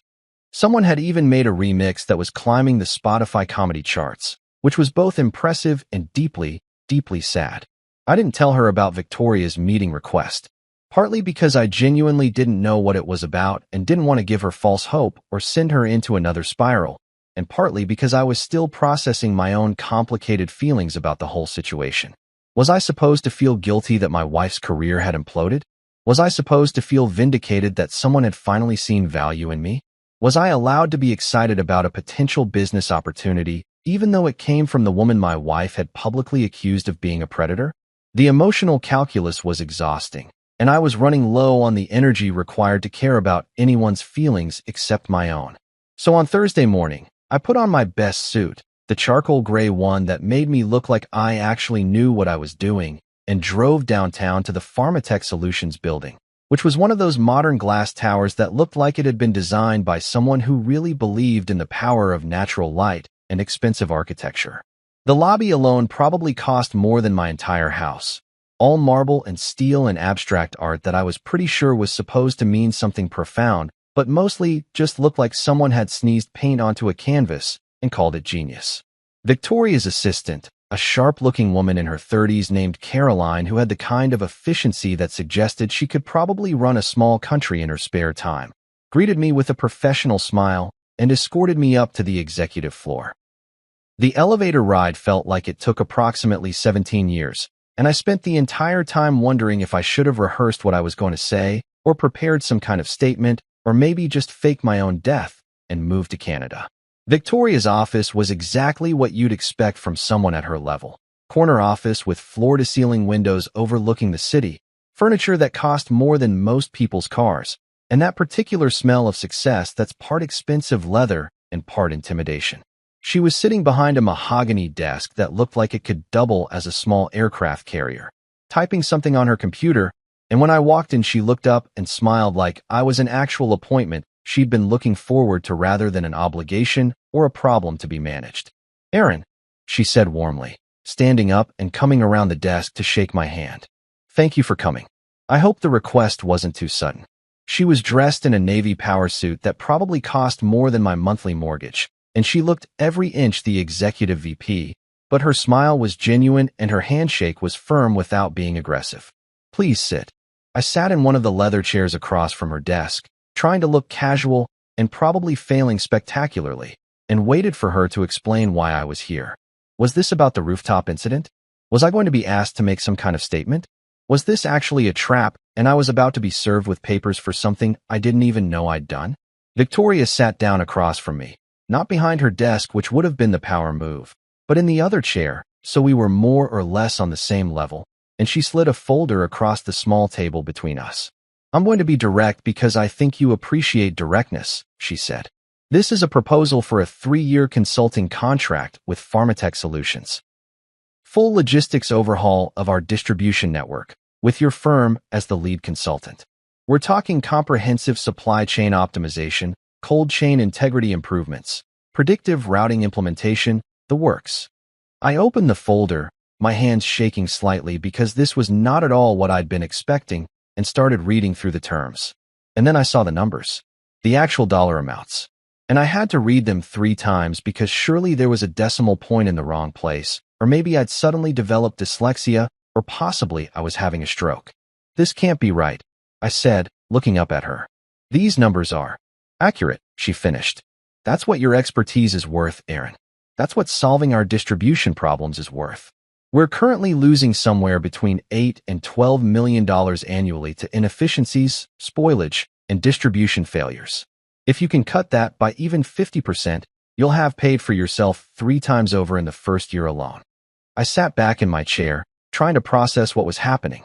This was the kind of contract that would take my small firm and turn it into something significant, the kind of opportunity that most consultants spent their entire careers hoping to land. "I have to ask," I said carefully, "is this some kind of revenge deal? Like, you're offering me this because of what happened with Melissa? Because if that's what this is..." "This is business," Victoria interrupted firmly. "I don't make multi-million-dollar decisions based on personal drama, Aaron. I make them based on competence, expertise, and return on investment. I've done my research on your firm. I've talked to 3 of your former clients. I've reviewed case studies of your work. You're talented, you're innovative, and your success rate is impressive. The fact that your wife couldn't see that is her loss and, potentially, my company's gain." She leaned forward slightly, her expression serious. "I'll be honest with you. What happened on that rooftop was unfortunate, and Melissa is currently suspended pending a full HR investigation. But that has nothing to do with this offer. I was already planning to approach you about consulting work before that gala even happened. The rooftop conversation just confirmed what I'd already suspected, that you're intelligent, composed under pressure, and significantly undervalued in your current situation." "My current situation being my marriage?" I asked, raising an eyebrow. "Your current professional network," she corrected smoothly, but there was a slight smile on her face that suggested she knew exactly what I'd meant. Though I suppose those things are sometimes connected. I looked down at the contract again, at the numbers that could change my entire business trajectory, at the scope of work that was both challenging and exciting, at the 3-year timeline that represented a significant commitment from both sides. This was real. This was legitimate. This was the kind of opportunity that I'd be an idiot to turn down, even if the circumstances around it were complicated as hell. "I'd need to have my lawyer review this," I said, which was the smart thing to say, even though every part of me wanted to sign it right there and then. "Of course," Victoria said. "Take your time. Have your lawyer review it. Have your accountant review it. Hell, have your therapist review it if that would make you feel better. I want you to be completely comfortable with this arrangement." She stood up, and I followed suit, and we shook hands again. Her grip was confident. Her smile was professional but warm, and when she said, "I look forward to working with you, Aaron," I actually believed that she meant it. As I walked out of her office with the folder under my arm, feeling like I'd just stepped into an alternate universe where people actually valued my work, I passed Caroline's desk, and she gave me a knowing smile. "Congratulations," she said quietly. "Mrs. Lane doesn't usually spend that much time on consultation contracts unless she's really impressed." I made it to my car before I called my lawyer, my accountant, and then my business partner Derek, who'd been running our firm with me since we'd started it 8 years ago. "Dude," I said when he picked up, "you're not going to believe what just happened." "Let me guess," Derek said dryly. "Your wife's meltdown video hit 10 million views." "Better," I said, pulling the contract out of the folder. "We just got offered the contract of a lifetime, and my accountant is probably going to faint when I tell him the numbers." There was a pause. "Because of the meltdown or in spite of it?" "Apparently in spite of it," I said, grinning at my steering wheel like an idiot. "Turns out being good at what you do actually matters to some people." "Huh," Derek said. "Wild concept. So when do we start?" "After my lawyer makes sure this isn't actually a very elaborate prank," I said. "But assuming it's real?" "Soon. Very soon." I hung up and sat in my car in the Pharmatech parking garage, holding a contract that represented everything I'd been working toward for years, offered by a woman who'd seen my value in a single conversation while my wife had spent years overlooking it. The irony wasn't lost on me. Neither was the opportunity. I started the car and headed home, where Melissa was probably still refreshing her social media feeds and trying to figure out how to explain temporary suspension pending investigation on her LinkedIn profile. I didn't know what I was going to tell her about this meeting, or if I was going to tell her anything at all. But for the first time in years, I felt like maybe the story wasn't just about her anymore. Working with Victoria was like stepping through a portal into an alternate dimension where people actually listened when I talked and didn't treat my opinions like suggestions from a moderately intelligent golden retriever. Our first official meeting happened the following Monday in Pharmatech's main conference room, which had one of those huge tables that could probably seat the entire United Nations and a video screen that was larger than my first apartment. I showed up with my laptop, 3 different presentations I'd prepared over the weekend, and the kind of nervous energy that comes from knowing this could either be the beginning of something incredible or a spectacular disaster that would haunt me for years. Victoria walked in exactly on time, because of course she did, followed by her distribution team leads, James from logistics, Patricia from quality assurance, and Marcus from IT, who was thankfully not the same Marcus who'd been serving drinks at the gala, but who seemed equally competent and significantly more sober. They all looked at me with varying degrees of curiosity and skepticism, which was fair because I was basically the new guy who'd been hired under somewhat dramatic circumstances that probably everyone in the building had heard about by now. "All right," Victoria said, settling into her chair at the head of the table and looking directly at me. "Aaron, show us what you've got. And everyone else, I expect you to actually listen and engage. He's here because he's good at what he does, not because of any other reason, and anyone who has a problem with that can take it up with me after this meeting." The room got very quiet very fast, and I realized she'd just preemptively shut down any gossip or speculation about why I was really there. It was a power move that both protected me and made it clear that this was business, period, end of discussion. I kind of loved her for it, in a purely professional way that I definitely wasn't going to examine too closely right now. I launched into my presentation, outlining the problems I'd identified in their current distribution system just from the preliminary data they'd sent me. Temperature inconsistencies during transport, inefficient routing that added unnecessary time and cost, lack of real-time monitoring that meant problems weren't caught until it was too late, and a communication breakdown between warehouses and delivery teams that would have been funny if it wasn't costing them millions. The team started out polite but cautious, but about 15 minutes in, Patricia interrupted with a question about my proposed IoT sensor solution, and suddenly we were having an actual conversation instead of me just talking at people. James wanted to know about implementation timelines. Marcus got excited about the data analytics dashboard I'd mocked up. Patricia had concerns about FDA compliance, which were completely valid, and I had answers that satisfied her. Victoria just sat there watching the whole thing with this expression that I couldn't quite read, but that seemed pleased, taking notes occasionally and letting her team engage without micromanaging the conversation.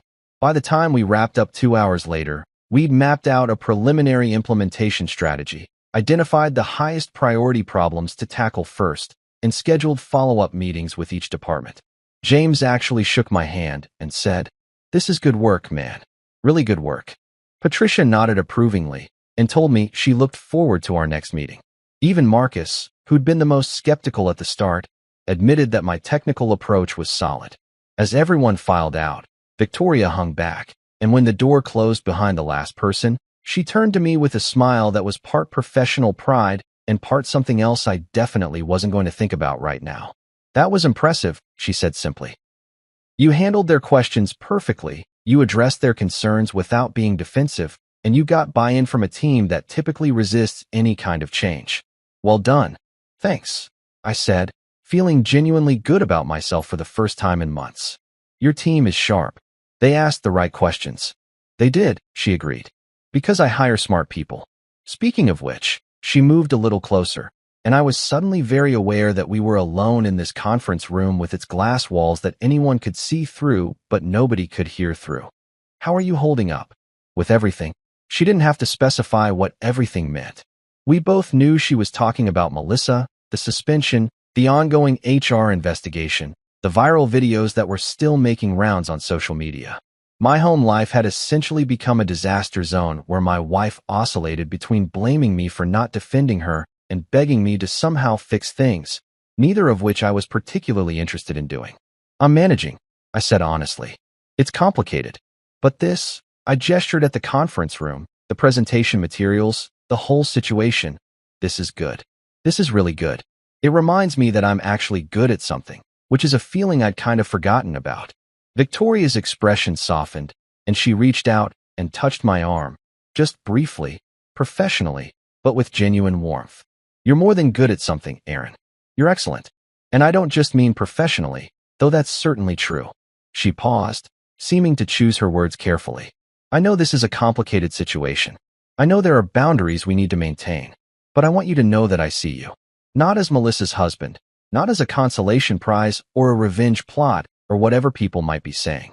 I see you as a talented professional who deserves to be valued, and as someone who's probably been underestimated for far too long."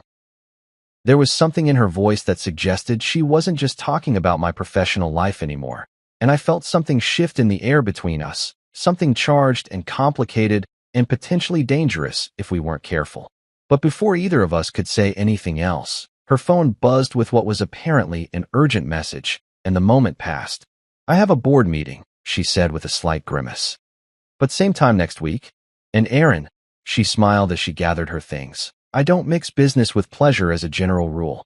But if I did, I'd make sure the pleasure part was just as efficient and well executed as the business part."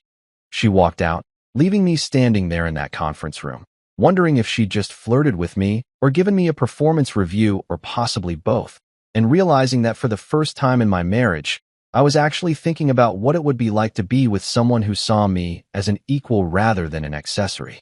It was a dangerous thought, the kind that led to complicated decisions and life changes and probably therapy. But damn if it didn't feel good to be seen. 6 months later, I found myself standing in the same Grand Meridian Hotel ballroom where my life had effectively imploded and rebuilt itself in the span of one chaotic evening. Except this time, I wasn't the invisible +1 hovering awkwardly by the bar wondering if anyone would notice if I just left. This time, I was walking in as Victoria Lane's business partner, and yeah, maybe something more than that, though we've been incredibly careful about keeping the professional and personal aspects of our relationship separate enough that HR couldn't find anything to complain about even if they wanted to. The transformation in 6 months had been nothing short of surreal.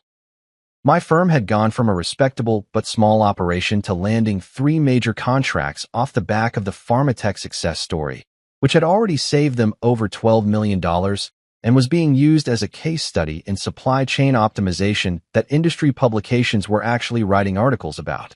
My team had grown from 15 people to 32. We'd moved into a bigger office that didn't smell like the previous tenant's questionable life choices, and I'd been invited to speak at 2 conferences about pharmaceutical logistics, which was apparently a thing people cared about when you were good at it.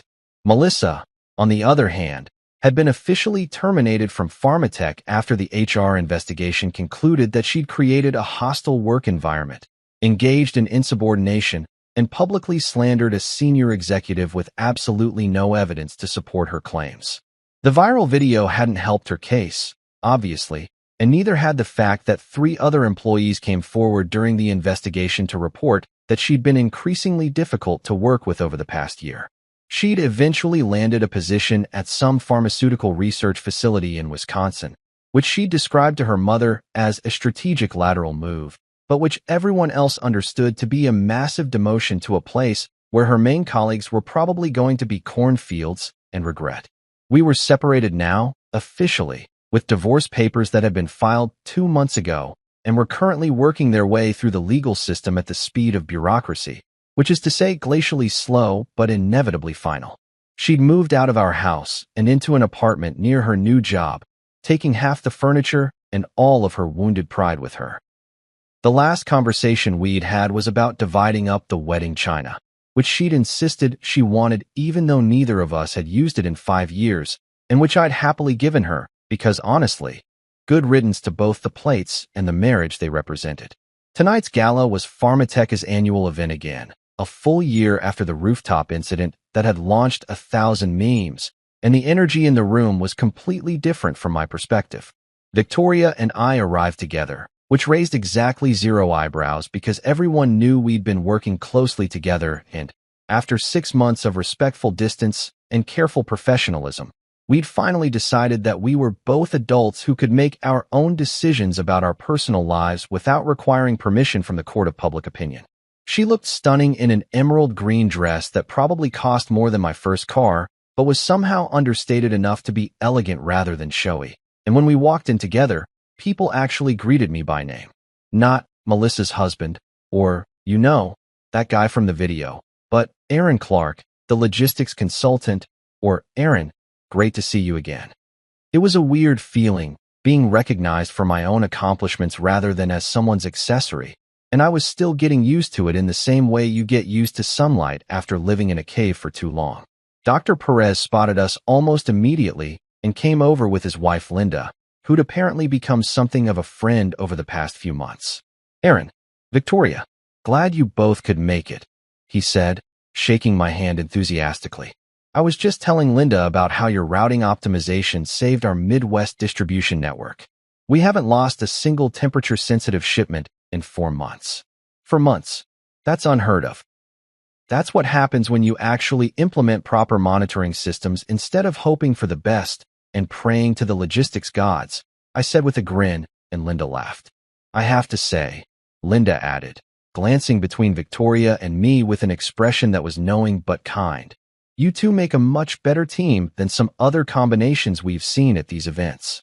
She didn't say Melissa's name, but she didn't have to. We all knew exactly what combination she was referring to, and the ghost of that disaster was still floating around this ballroom like an awkward specter that everyone was politely pretending not to notice. Victoria slipped her hand into mine, which was a gesture that was both professional enough to be appropriate and personal enough to make a statement, and smiled at Linda. I believe in partnering with people who actually bring value to the table, she said smoothly, in business and in life. We made our rounds through the ballroom, and it was like watching a completely different movie of the same event. People wanted to talk to me now, not just as an obligatory courtesy, but because they were genuinely interested in what I had to say. James from Logistics pulled me aside to discuss expanding our contract to cover their European distribution network. Patricia from Quality Assurance introduced me to her counterpart from another pharmaceutical company who was interested in our services. Even the bartender, a different kid with better hair than the man bun guy from last year, gave me a nod of recognition like I was a regular who deserved respect. Victoria had to give a speech at some point during the evening, talking about the company's achievements over the past year, and when she got to the part about operational improvements and cost savings, she actually called me out by name. Our partnership with Aaron Clark's firm has resulted in unprecedented improvements to our distribution efficiency, she said, gesturing toward where I was standing near the back of the crowd, trying not to look too pleased with myself. His innovative approach and expertise have saved this company over $12 million in the past 6 months alone, and I'm proud to say we've just signed an extension of our contract for another 3 years. The room applauded, and I felt my face get hot because public recognition was still weird even when it was positive. But Victoria was looking at me with this expression of genuine pride, and maybe something else that made my chest feel tight in a way that had nothing to do with professional accomplishment. When she finished her speech and made her way back to me through the crowd, she was intercepted approximately 17 times by people who wanted to congratulate her or network or discuss business opportunities. But she kept glancing over at me like she was making sure I was still there, still real, still part of this life she was building. When she finally reached me, she took my hand again and leaned in close enough that I could smell her perfume, something sophisticated that probably had a French name I couldn't pronounce. "Want to get some air?" she asked quietly, and there was something in her voice that made it clear she wasn't just talking about escaping the crowd for a breather. Last time we got air at one of these things, it ended in viral infamy and an HR investigation, I pointed out, but I was already moving toward the exit with her. "Yes, but this time you're here with someone who actually appreciates you," she said, and the smile she gave me was warm and real and a little bit dangerous in the best possible way. And I promised not to scream at anyone on the rooftop. We made it to the same rooftop terrace where everything had fallen apart a year ago, except this time the air felt different, lighter, like the universe had decided to give us a do-over on that entire evening. The city lights spread out below us like a promise, and Victoria turned to face me with an expression that was part professional pride and part something that had nothing to do with business contracts or logistics optimization. "You know what I realized?" she said, reaching up to loosen my tie slightly, her fingers lingering at my collar in a way that was definitely not HR approved. "A year ago, I watched a talented man being treated like he was invisible by someone who should have been proud to stand next to him. And I thought, what a waste. What an absolute waste of potential. And now," I asked, my voice coming out rougher than I intended, "now I get to watch that same man walk into a room and command respect because he earned it," she said softly. "Now I get to work with someone who challenges me intellectually and doesn't see me as a threat or a prize, but as an equal. Now I get to stand next to someone who makes me want to be better at everything I do. That's not a waste, Aaron. That's exactly what I was hoping for."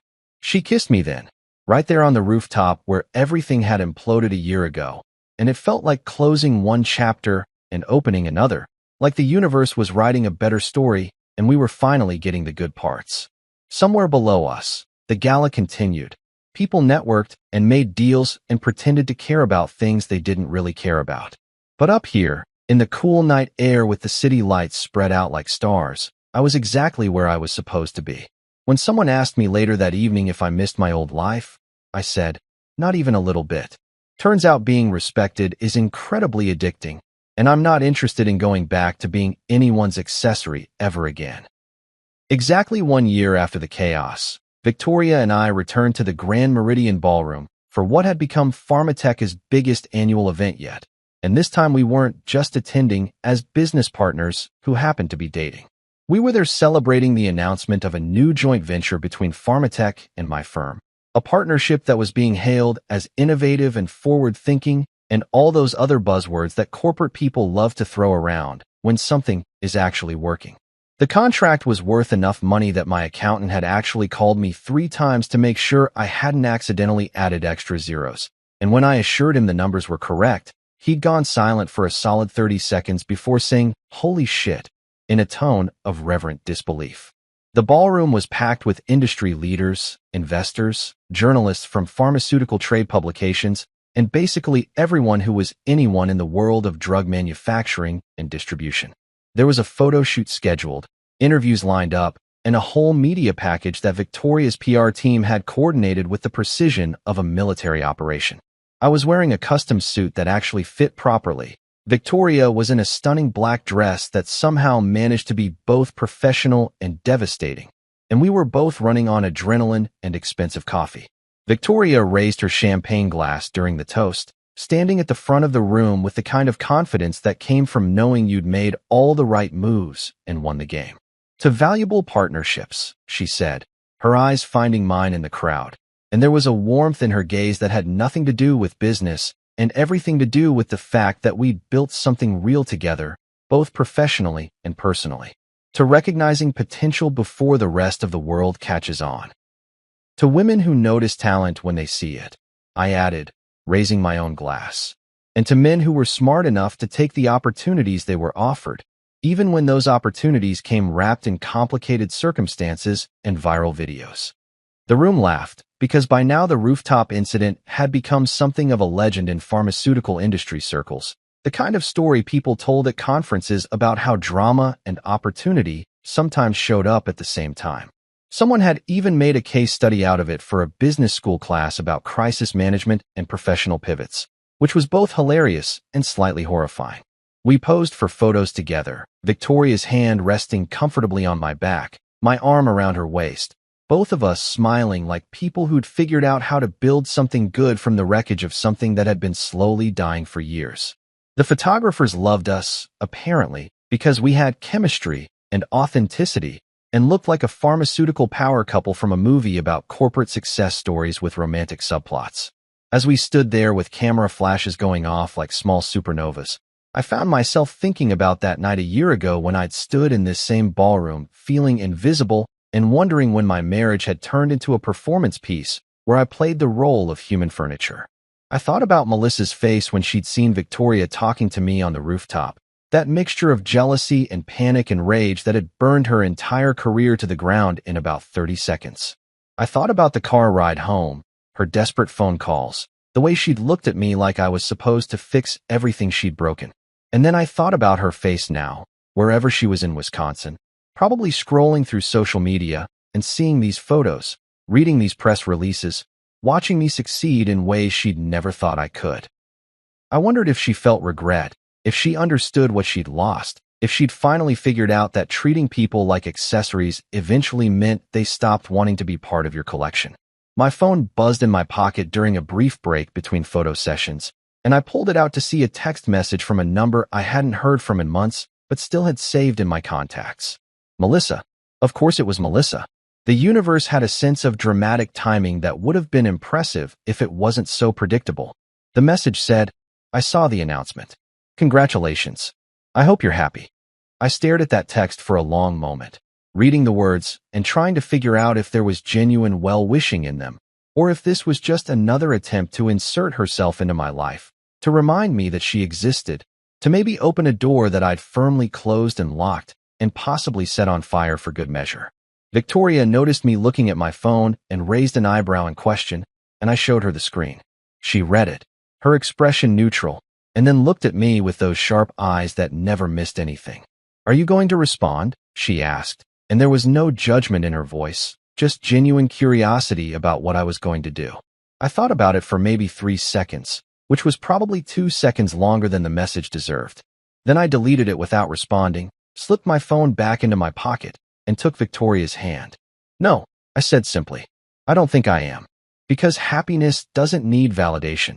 Especially not from someone who'd spent years making me feel like I needed to apologize for existing in her carefully curated life. Happiness doesn't require explanations or justifications or responses to text messages from people who only noticed your value after they'd thrown it away. Happiness just is, and right now, standing in this ballroom with a woman who saw me as a partner rather than a prop, celebrating success that I'd earned through my own expertise and hard work, I was genuinely, authentically happy in a way I hadn't been in years. Victoria squeezed my hand, understanding everything I wasn't saying, and smiled at me with that mixture of warmth and mischief that I'd come to associate with her. "Good choice," she said. "Now come on. We have 3 more interviews and a dinner with investors, and I need you charming and articulate, not distracted by ghosts of relationships past. I can do charming and articulate, I said, grinning at her. That's literally what you pay me for. Among other things, she said with a smile that was definitely not appropriate for a professional setting. And I laughed because life had gotten weird and complicated and surprisingly wonderful in the span of a year. As we walked back toward the cameras and the journalists and the celebration of everything we'd built together, I didn't look back toward my phone or think about that unanswered message or wonder what Melissa was feeling right now. Because Victoria was right about one thing. Being valued hits different when it's genuine, when it comes from someone who sees you as an equal rather than an accessory, when it's built on respect and partnership rather than obligation and convenience. And I was done settling for anything less.